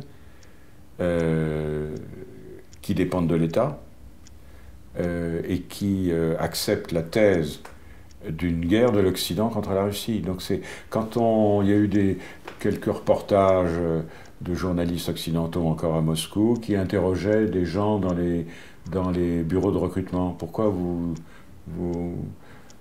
y allez, hein? Pourquoi vous fuyez pas? Enfin, pourquoi vous avez accepté de vous mobiliser? Vous avez reçu votre offre, vous ne protestez pas? Il dit oui, mon pays est agressé par l'Occident. C'est la dernière, mais là aussi, c'est le dernier argument. Je pense que et donc il y a des gens qui croient ça. Oui, oui, mais les gens simples, on peut pas exiger des gens d'être très intelligents. Je pense que, avec tout le respect que je dois au peuple de l'Europe occidentale, dans les guerres, on avait souvent des gens la personne simple c'est pas un philosophe, on l'envoie et il exécute. Je ne pense pas que le peuple russe soit plus idiot que les autres. En revanche, j'ai l'impression que cette guerre, avec tout le cynisme qui n'est pas que russe, je trouve que quand j'entends Kissinger, qui était lui prix Nobel de la paix, qui avait soi-disant arrêté la guerre de Vietnam, vous avez parlé tout à l'heure, il a reçu le prix Nobel pour avoir arrêté la guerre contre le Vietnam, mais qui a continué 2 ans après. C'est d'un cynisme tout ça. Cette guerre nous met face à un cynisme généralisé, et cette guerre aussi montre que c'est des gens pauvres qui sont envoyés à la mort pour les intérêts des riches. Vous êtes d'accord? Puis c'est les gens des minorités. Mais Dieu sait que je ne suis pas de gauche. Hein. Non, mais c'est pas la question. Kissinger, lui, il a une vision des choses qui sacrifie les peuples. Sa dernière déclaration par visioconférence lors de la conférence de Davos cette année, où il dit en gros, il faut que les Ukrainiens acceptent la perte de territoire pour arrêter la guerre. Pourquoi est-ce qu'il dit ça? Parce que il est plus aux affaires, mais il a joué autrefois la carte chinoise en 1974 contre l'Union soviétique, et là, il veut en quelque sorte casser une possibilité d'alliance entre la Russie et la Chine. Donc maintenant, il veut jouer la carte russe contre la Chine. C'est ça le raisonnement. Mais c'est un raisonnement qui est complètement déplacé. Et puis c'est pas la bonne échelle de raisonnement. Non, mais il y a vraiment un effort à faire aujourd'hui sur le rapport entre les élites au pouvoir, qui sont assez diversifiées avec des intérêts sans doute contradictoires, et les populations russes. Enfin, il y a quelques travaux qu'on peut lire avec des exilés. Il y a des gens bien qui se sont... je ne sais plus quel journaliste qui va recevoir le prix Albert Londres, il est réfugié à Riga. Donc il y a un peu d'informations, si vous voulez. Il y a quand même des gens qui connaissent assez bien la société russe, mais on ne voit pas... on ne voit de possible que des révolutions de palais. On ne voit pas d'opposition démocratique. Il n'y en a pas. Il n'y en a pas. Donc ça, c'est un peu désespérant. Aujourd'hui, quand j'ai parlé avec mes amis opposants en Italie, comme tout à l'heure je vous ai raconté, je leur ai posé la question par rapport à la décision de certains vrais opposants qui ont préféré d'aller quasiment de leur plein gré dans la prison soviétique, enfin la prison russe, qui n'est pas une prison suédoise, Je parle de Vladimir Karamurza, je parle aussi de Navalny qui savait qu'on allait les mettre en prison. Et il y en a beaucoup, des gens comme ça, qui savent qu'ils vont être pris, mais qui décident de rester en Russie et qui jouent quelque part le jeu de martyr. C'est un acte suicidaire de leur part, comme est un acte suicidaire de la part du régime de Poutine, qui est de commencer cette guerre. C'est là aussi où la méthode de l'opposition de son opinion est très très similaire chez les opposants et chez les dirigeants. Ma question à mes amis était pourquoi diable choisissent-elles ce fatalisme de la mort au lieu de, comme vous dites, aller en Occident et par exemple former un nouveau gouvernement qui rentrerait en Russie en gloire. Et ils m'ont dit, aujourd'hui l'opposition ne peut jouer que le rôle moral. C'est pour, par leur acte, donner un peu d'espoir à ceux qui ne sont pas en prison, leur donner un peu d'espoir moral. Où est la morale ben, dans ce pays? C'est Mandela. C'est Mandela qui a passé 28 ans en prison. Il a fini par gagner. Mais, gagner quoi? Quand il est mort, qu'est-ce qui s'est passé? Qu'est-ce qu'il a gagné? Mandela, il est sorti de prison et il y a eu la fin de l'apartheid, mais sa résistance s'est combinée à un changement de politique des États-Unis qui ont cessé de soutenir le régime d'apartheid en Afrique du Sud. Mais aujourd'hui, qu'est-ce que ce pays devient? J'essaie de chercher des précédents d'emprisonnement plus ou moins volontaire pour un témoignage moral de résistance. J'essayais de prendre une comparaison, si vous voulez. C'est bien pour un roman, c'est bien pour un film, pas bonne, pour un biopic. Mais qu'est-ce que l'Afrique du Sud est devenue? Sur la mort, Staline, dans une conversation à Moscou entre Joseph Staline et Charles de Gaulle en 1945, assez longue, Staline a cette phrase rapportée par de Gaulle dans ses mémoires de guerre. À la fin, c'est la mort qui gagne. Je ne sais pas comment interpréter ça. L'homme est égal à lui-même que face à la mort. Le reste, c'est les postures. Oui. On est égaux qu'à la mort. Lui qui a fait exécuter tellement de gens, c'est curieux qu'il dise ça. C'est-à-dire, en fait, c'est une façon de dire, je n'ai qu'un seul maître, c'est la mort. Je crois que c'est ça. Je suis tout puissant, mais il y a une force plus forte.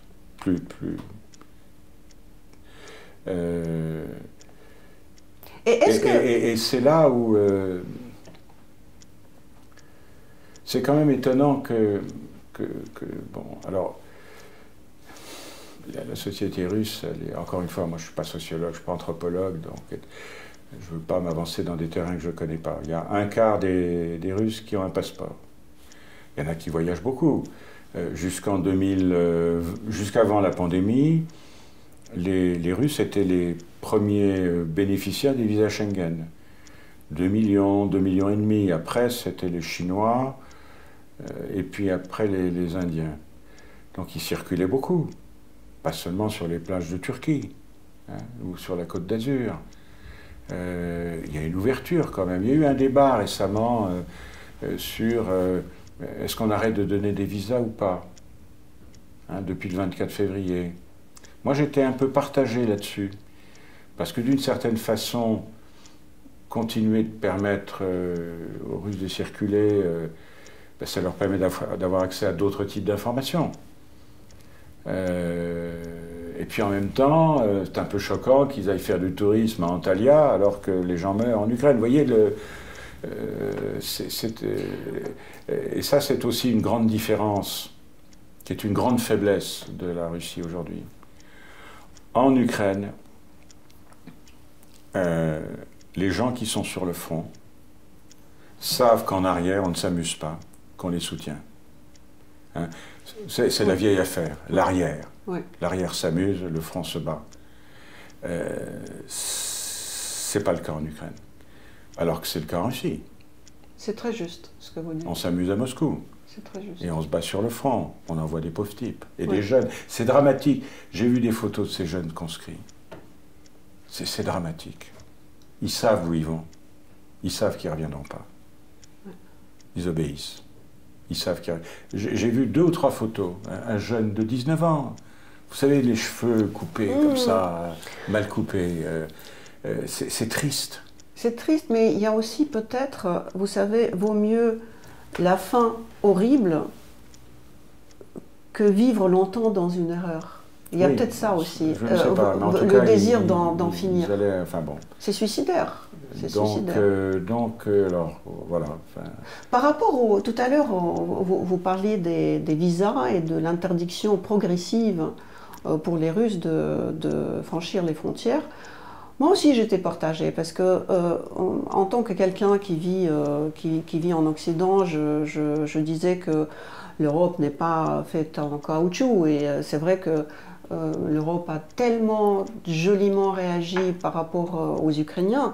Maintenant, il y a les Russes qui ont toute leur santé, effectivement, pour s'opposer à ce régime et qui, finalement... Là, c'est une Russe qui va vous parler.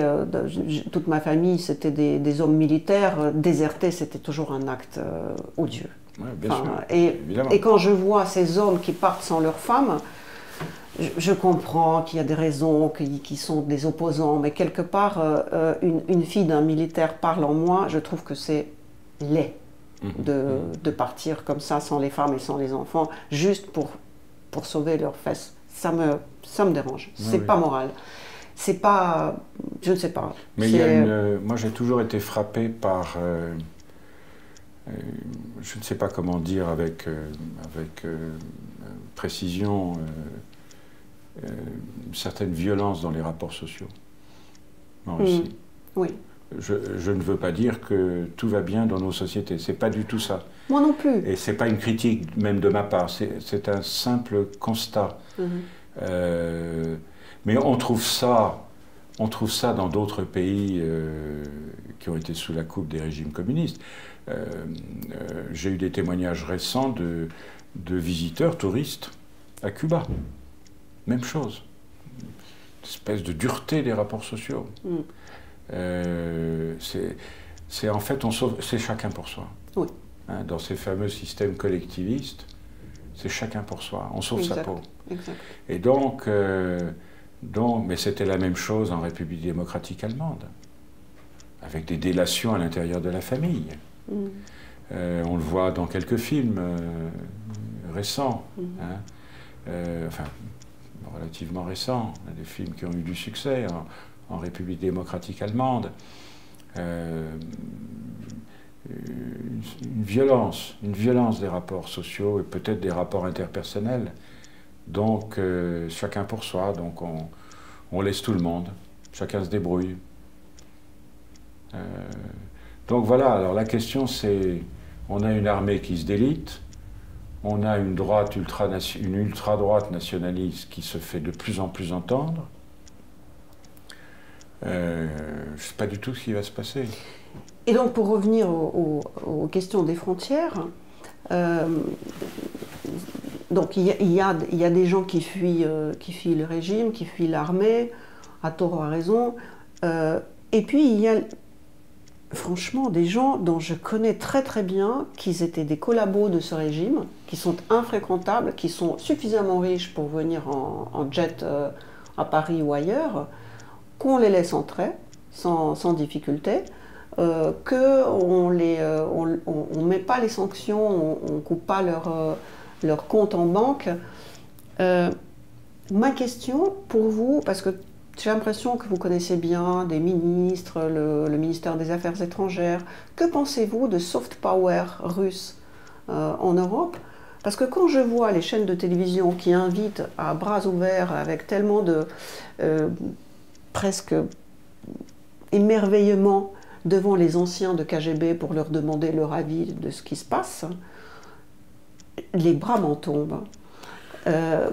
D'où cette fascination de la presse française et de l'élite française, des politiques français par rapport aux anciens de KGB qui ne sont jamais des anciens. Soit ils sont morts, soit ils sont en exercice. Comme disait le président russe, on n'est jamais un ancien du KGB. Non, bien sûr que non. Alors, des Fidarovski, des maintenant Gernov, tous ces gens qui disent ce qu'on leur permet de dire. Oui. Non, mais ça, je suis tout à fait... il y a toujours eu, mais ça c'est un héritage de la vieille alliance avec la Russie, l'alliance de revers. Enfin, mais Poutine, c'est l'ancien de KGB, ça leur suffit pas, hein, comme ça? Oui, mais il y a quand même toujours dans une petite partie des élites françaises, une fascination pour la Russie, pour la force aussi, pour l'armée, pour la richesse, on en a parlé tout à l'heure, parce qu'on peut y participer, pour la vente de belles villas sur la Côte d'Azur, ou d'appartements. Il y a beaucoup de gens qui gagnent de l'argent avec ça, hein, comme à Londres. Et des femmes avec les jambes longues. Voilà, il y a aussi ça, hein, il y a aussi ça. Hein. Et puis, mais... et le moral dont on sort l'influence, je la verrai... Moi, j'ai une autre vision des choses, peut-être qui nous ramène à l'Ukraine. Ce qui m'a toujours frappé, c'est l'extraordinaire ignorance de nos sociétés et de nos dirigeants sur l'histoire de l'Europe centrale et orientale. Je globalise, je ne me limite pas à la Russie. L'ignorance, j'ai découvert ça quand j'étais ambassadeur dans les pays baltes, parce que je voyais que les journalistes venaient tous me poser les mêmes questions. Et cette ignorance, et aussi la complexité de la Seconde Guerre mondiale à l'Est. Il y a eu plusieurs guerres dans la guerre. Ces règlements de compte, ces massacres réciproques entre Polonais et Ukrainiens, pour ne parler que de ça, ou la Shoah par balle, mais il n'y a pas que ça. Moi, je l'ai vu dans les pays baltes, les enrôlements dans la Waffen-SS, des sociétés divisées, comme dans la guerre civile espagnole. Il suffit de lire Purge de Sophie Oksanen pour s'en rendre compte, l'écrivaine esto-finlandaise. Donc des sociétés divisées, mais surtout donc, des guerres dans la guerre, mais une ignorance de ce qui se passe. Et quand on ignore ce qui s'est passé, ben, on achète le récit russe, qui est dominant. Il y a une espèce d'hégémonie intellectuelle de la vision russe des choses. Alors ce qui a un peu interpellé, c'est l'utilisation du mot nazi, néo-nazi, etc. Là, les gens ont commencé à se dire, tiens, pourquoi? Il y a eu une interpellation là, générale, mais on est assez... Et puis, il y a aussi en France, dans une partie de la société et des élites, un anti-américanisme profond.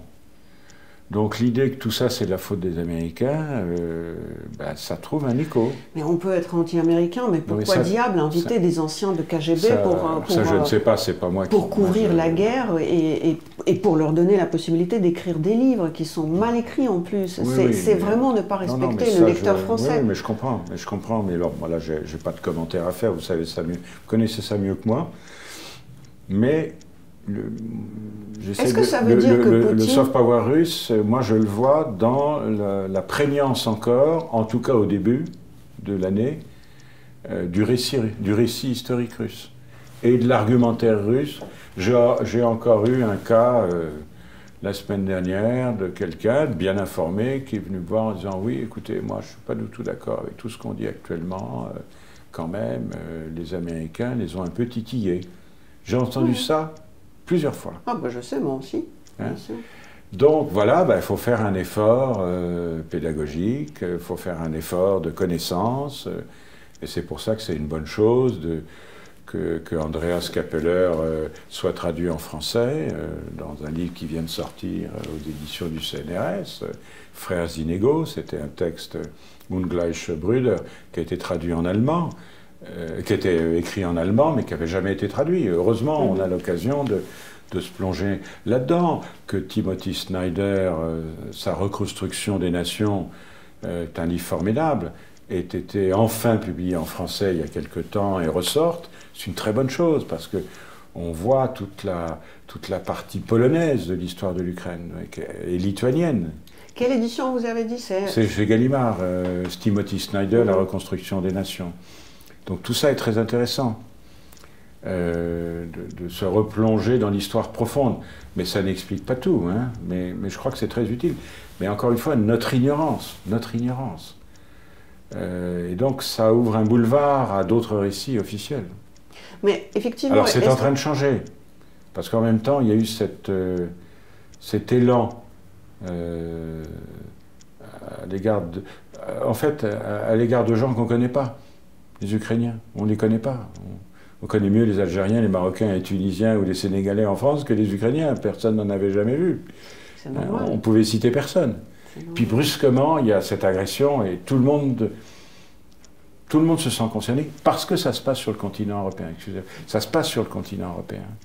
Et ça, c'est une bonne chose, parce que brusquement, nos amis ukrainiens, nouveaux amis, nous ont révélé nos fragilités, nos vulnérabilités, et le fait que la guerre était de retour. Et ça, c'est un choc fondamental à toutes les classes d'âge. Toutes les classes d'âge. On a commencé par dire qu'il faut analyser ce qui s'est passé dans le passé pour comprendre ce qui nous arrive aujourd'hui et peut-être juger ce passé.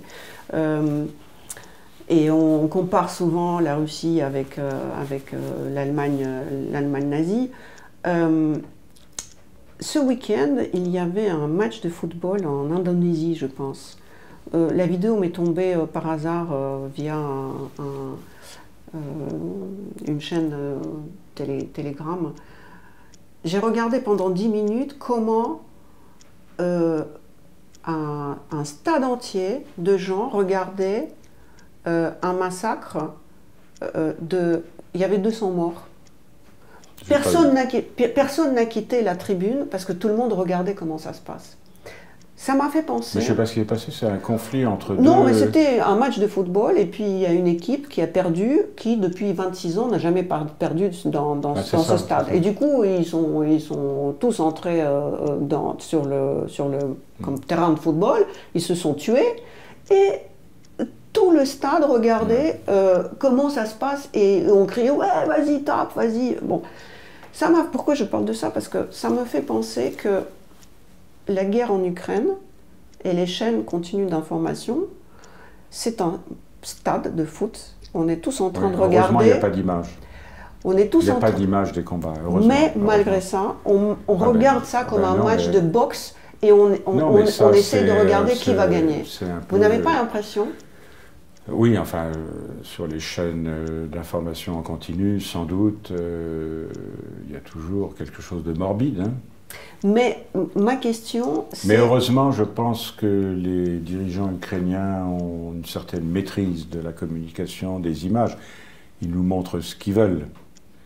Mais dans le conflit, aujourd'hui, il y a forcément une dimension médiatique, informationnelle, et les Russes l'ont perdue. Presque tout de suite. Bien sûr, mais sauf qu'au départ, on a dit « Oh oui, les Ukrainiens vont perdre, après les Russes vont gagner ». J'ai l'impression qu'on assiste à un match, même pas de boxe, mais de catch. Et que on réagit... Oui, ce que je veux dire, c'est qu'on a beaucoup reproché aux Russes de suivre la guerre par la télévision et de dire « Vas-y, tape les Ukrainiens », jusqu'au jour où on leur a dit « Maintenant, c'est toi qui vas y aller ». Et du coup, le narratif a changé. Ne pensez-vous pas que quand... Peut-être, on va demander la mobilisation des Européens, ils vont changer le discours. Est-ce que c'est possible? Non, je ne pense pas qu'il y aura une mobilisation. Non, on n'est pas directement en guerre avec la Russie. Vous êtes vraiment sûr que ce n'est pas possible? Non. Tout le monde pensait que la guerre à la vie et mode n'est plus possible. Jamais de la vie, on n'ira pas. Non, la question, le seul point de rupture,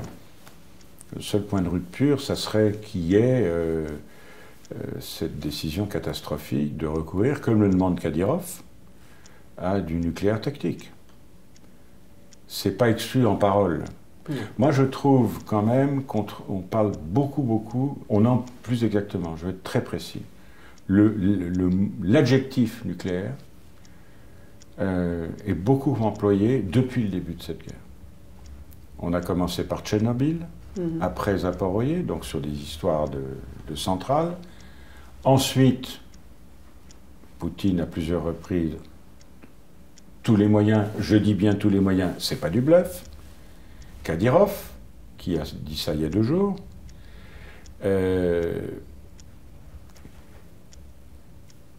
Quelquefois, les mots précèdent les passages à l'acte. Oui.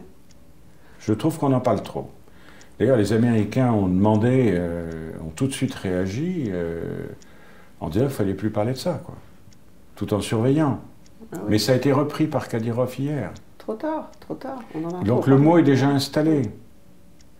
Et Et ça, il se banalise. Et se banalise, c'est inquiétant. Oui. C'est inquiétant parce que, alors dans ce cas-là, il faudra bien que nous, on réagisse. Alors ce ne sera pas par la mobilisation, mais il faudra un coup d'arrêt. Parce que l'usage de cette arme tactique, qui est encore une fois une arme d'emploi dans la doctrine militaire russe, une arme d'emploi, c'était déjà une arme d'emploi dans le pacte de Varsovie, alors que pour la France, c'est une arme de dissuasion uniquement. Il s'agirait de marquer un coup d'arrêt aux avancées ukrainiennes, ça serait forcément ça, mais en faisant ça, on détruit une partie du Donbass ou de Lugansk, si c'est ça ce qui est visé, et ça interdit aux Russes de progresser. Donc, vous voyez, en termes militaires, ça n'a pas de sens. Sauf si un autre objectif, c'était de frapper le palais présidentiel à Kiev. Dans une discussion avec le président français, un jour, le président au Kremlin a dit Zelensky, il se cache dans un bunker comme Hitler. Je sais où il est. Évidemment, c'est un bunker soviétique. Je sais où il est. Là, il a parlé de Goebbels dans le discours, salle Saint-Georges. Il parlait de Goebbels, c'est de la propagande occidentale.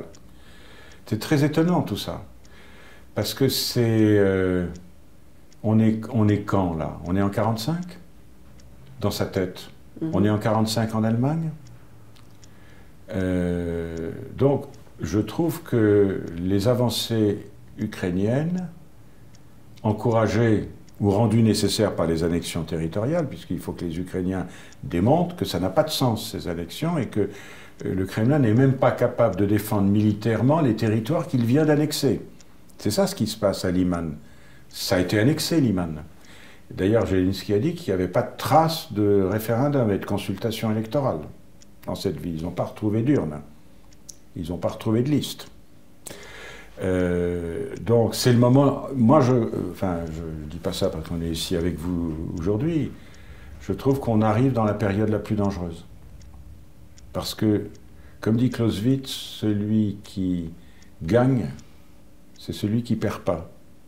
Pour l'instant, les Ukrainiens ne perdent pas, contre toute attente.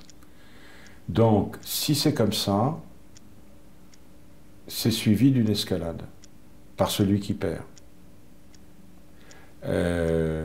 Donc je trouve que les moments actuels sont extrêmement dangereux. Et s'il y avait le recours à cette arme de destruction massive, même locale, contre telle cible, j'en sais strictement rien, ça ne serait pas contre l'OTAN naturellement, il faudra bien que nous on réagisse. Nous, d'abord les Américains, mais en concertation avec les Anglais et les Français. On ne peut pas laisser faire ça. On ne peut pas laisser faire ça. Les Chinois seront obligés de condamner, les Indiens encore plus. Les Indiens sont effrayés par ça. Ça serait un geste désespéré. Mais réagir comment? Ça, on ne le dit pas pour entretenir un flou de dissuasion. Ne pensez-vous pas Mais que... on peut très bien, dans le minimum des cas, cibler la base de départ de l'arme employée. Vous voyez, c'est le minimum. Mais la posture américaine actuelle, française et britannique, alors les Britanniques disent c'est du bluff, les Français ne disent rien, mais il faut maintenir le flou sur les conséquences. Il faut faire comprendre au Kremlin qu'il y aura des conséquences. Mais on ne précise pas lesquelles. Mais ne pensez-vous pas que le... Mais le risque existe parce que ça fait plusieurs fois qu'il en parle. Bien sûr. Le flou, n'est-ce pas le problème? Parce que cette façon du en même temps, Je vous donne un exemple.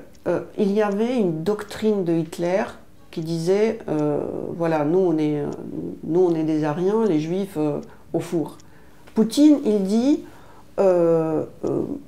les Ukrainiens, c'est le même peuple. C'est-à-dire que il change tout le temps. Mais oui, le but, il n'y a pas de cohésion. Pardon de comparaison, mais il est un peu comme Macron qui change tous les jours. Et c'est insaisissable. Attention à cette comparaison. Non, mais je comprends. Ce que je veux Poutine, dire, c'est que... aujourd'hui, il est opportuniste. Parce oui, qu'il est en difficulté. Mais est-ce que ce flou opportuniste n'est pas la clé de tous les maux? Parce oui, que, non, mais en matière... Oui, mais les questions nucléaires sont des questions vraiment très, très sérieuses. Et par définition, on ne dit pas ce qu'on fait si on a besoin d'agir. On ne le dit pas à l'avance. Ça fait partie de la dissuasion. Ce n'est pas une affaire militaire, la dissuasion, c'est une affaire politico-intellectuelle. Mais regardez, Johnson, quand Poutine a dit « je vais envoyer la bombe », Johnson a dit « vas-y ». Du coup, il a fermé sa gueule. Johnson, oui. Johnson et, oui. Qui Khrouchtchev, vous voulez dire? Non, je parle de... Ah, Boris Johnson? Boris Johnson. Oui, oui. C'est lui qui a dit en premier « vas-y, lance, je vais te répondre ». Et Poutine s'est tu. Oui, parce qu'il était clair, il n'était pas flou. Oui, non, mais clair, je vais répondre, mais vous dites pas comment.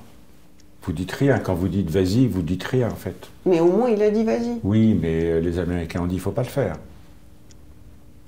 Oui, non, mais si vous savez, c'est plus sérieux qu'on ne pense. Il y a des canaux de communication. Les Américains ont dit qu'ils avaient communiqué par différents canaux.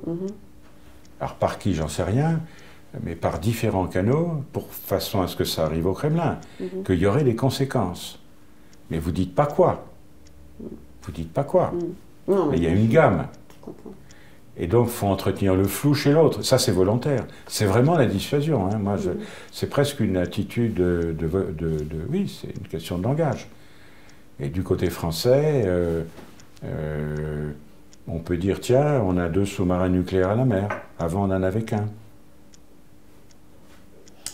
Vous comprenez? Oui, enfin, je sais. Mais moi, je ne veux pas entrer trop là-dedans, parce que je ne suis pas du tout à une question de questions, et puis il ne faut pas affoler les populations. Et encore une fois, l'un des buts de ces discours style Potemkin, c'est quand même aussi d'affoler les populations.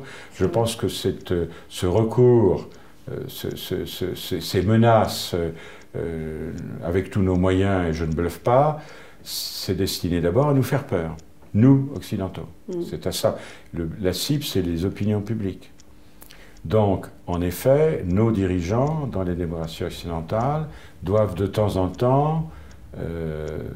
la réponse, c'est son sang-froid. C'est pas la montée aux extrêmes, c'est le sang-froid. C'est le calme. Plus c'est grave, plus il faut garder son calme. Il faut être churchillien. Pourquoi les Européens n'ont pas mis les sanctions contre le Rosatom? Je ne sais pas. Ça vous étonne pas? Je ne sais pas. Non, parce qu'on a encore des programmes en commun. Comment c'est possible? Mais on a des programmes communs dans la vallée du Rhône, à Marcoule, pour le programme ITER, par exemple.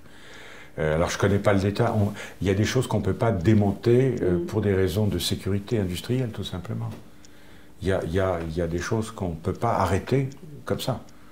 Mais je ne connais pas les détails, donc je préfère ne pas en parler.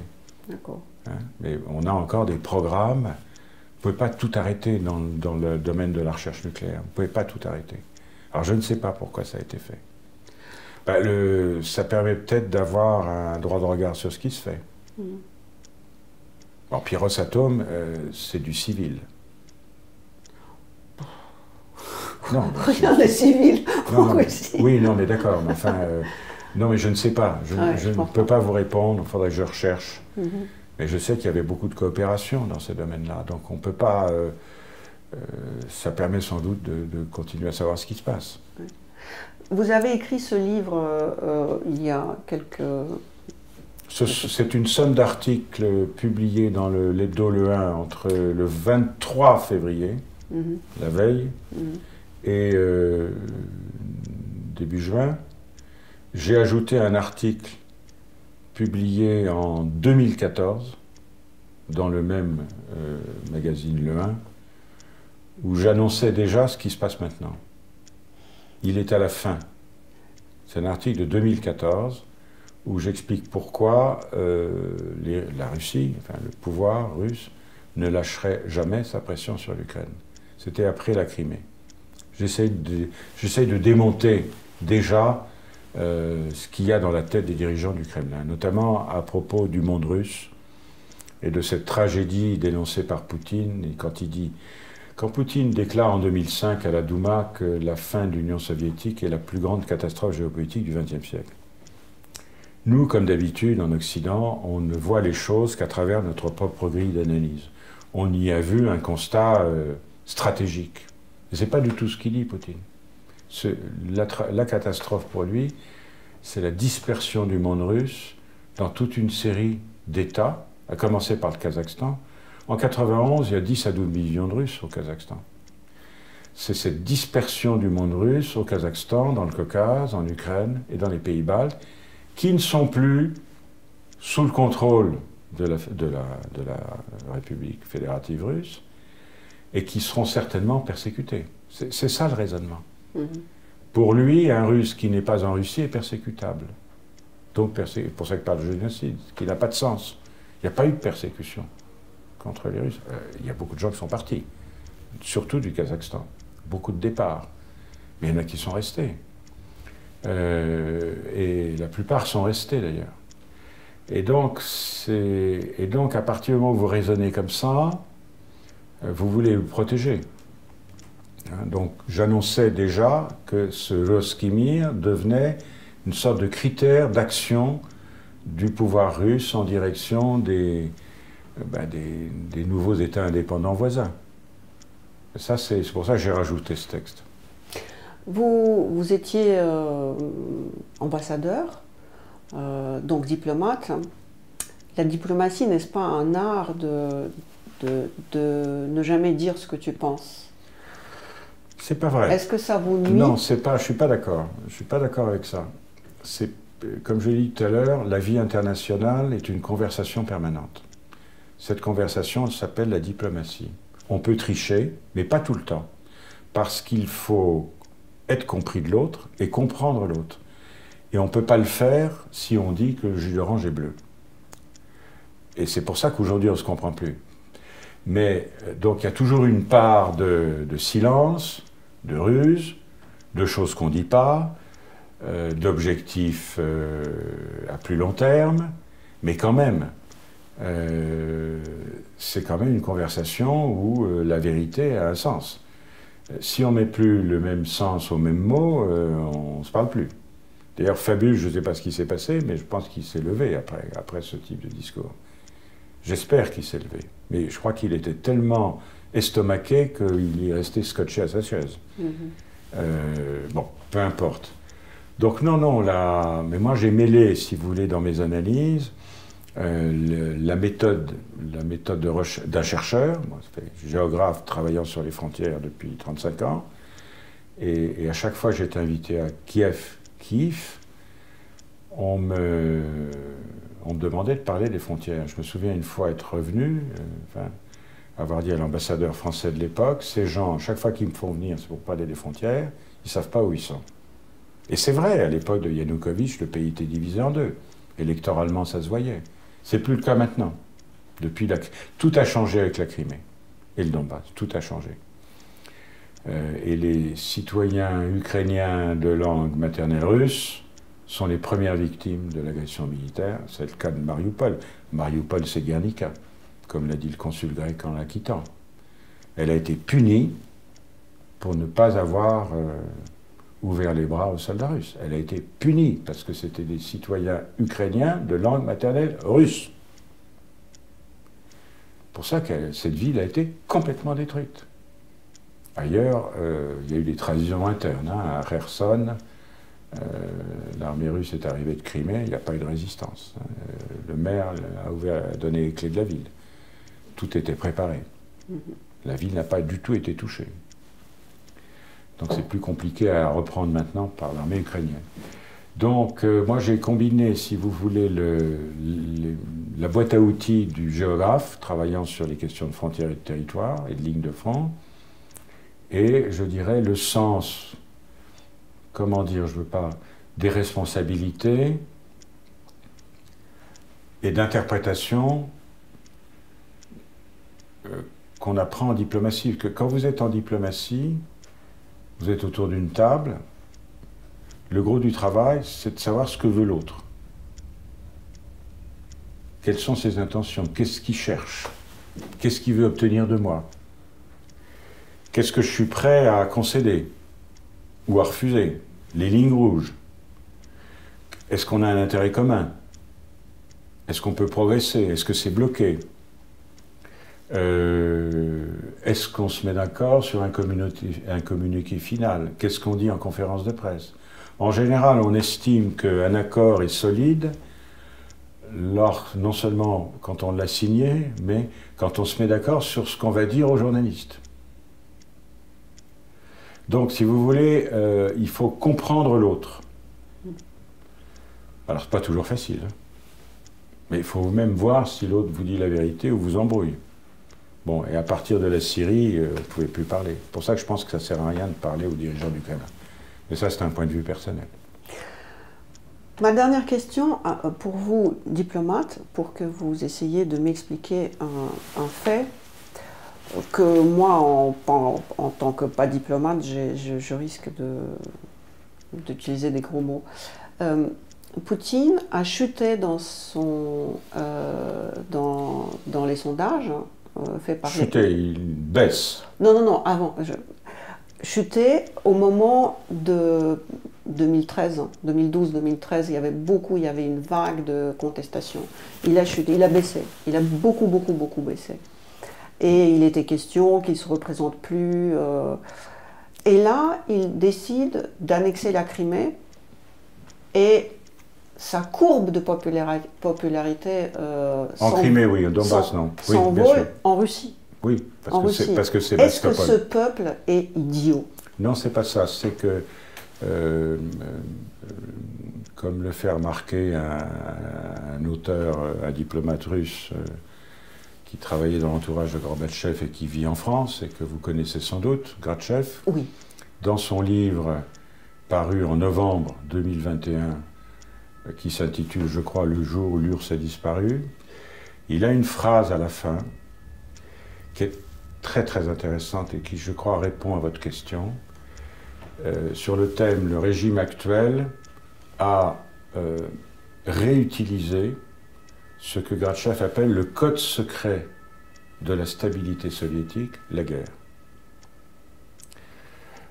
À l'époque de Brejnev, l'armée russe faisait la guerre en Angola, en Mozambique, en Éthiopie, en Afghanistan. Et Poutine, alors il faudrait regarder la chronologie en détail, mais depuis qu'il est président, il y a la guerre. La deuxième guerre tchétchène, il n'a pas fait la première, mais la deuxième guerre, la première c'est la Géorgie. Il y a eu la Géorgie, il y a eu la Syrie et l'Ukraine. Comme si il achetait la stabilité sociale et politique par la guerre, c'est-à-dire qui justifie l'absence de critique intérieure. Hein. Lorsqu'on manifeste à Moscou au début contre l'opération militaire spéciale, il y a quand même des gens qui ne sont pas idiots, qui savent ce qui se passe, le procès qu'on leur fait, c'est atteinte au moral de l'armée. Avec ça, tout le monde est bouclé. On n'a pas le droit de porter atteinte à l'armée, au moral de l'armée. Aujourd'hui, elle porte atteinte toute seule à son propre moral. Et donc, moi ça m'a intéressé cette remarque de Gratchev, parce que j'ai l'impression qu'elle s'appliquait bien. Je trouve d'ailleurs que son livre, qui sort en novembre, est prémonitoire. Il annonce, au fond, parce qu'en fait, l'Ukraine, c'est une vieille affaire. Déjà, à l'époque de Yeltsin, le problème des rapports entre la Russie et l'Ukraine se posait. Et d'une certaine façon, l'indépendance de l'Ukraine, c'est début décembre 91. Ça précède la réunion dans cette datcha dans la forêt à l'ouest de Minsk, où les trois présidents des trois républiques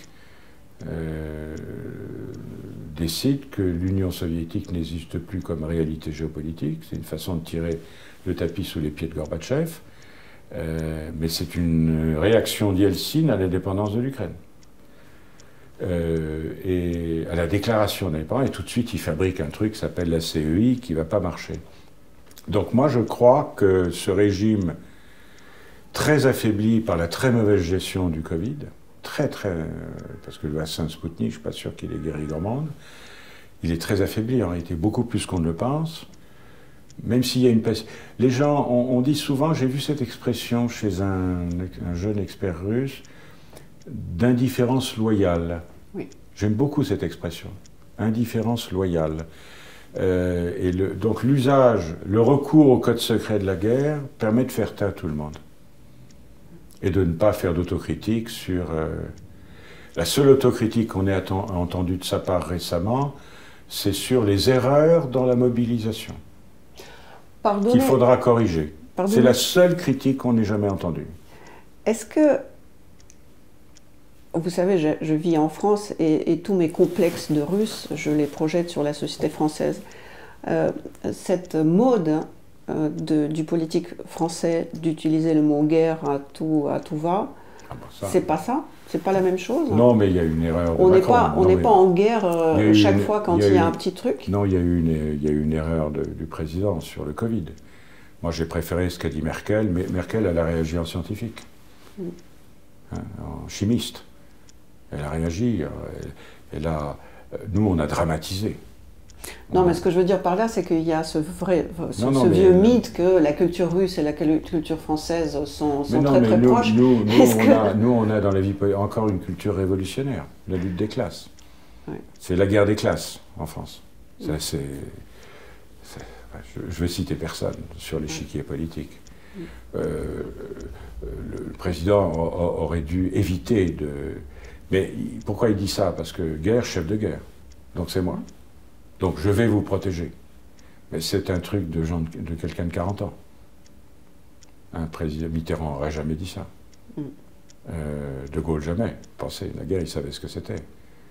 Mais quand vous n'avez jamais fait la guerre, vous êtes tenté d'employer le mot guerre à tort et à travers. Merci, Excellence. Merci à vous, merci, je vous en prie. Vous savez ce que disait Ionesco quand il était entré à l'Académie française? Mais maintenant, comment allons-nous vous appeler? Appelez-moi ma transcendance et restons-en là.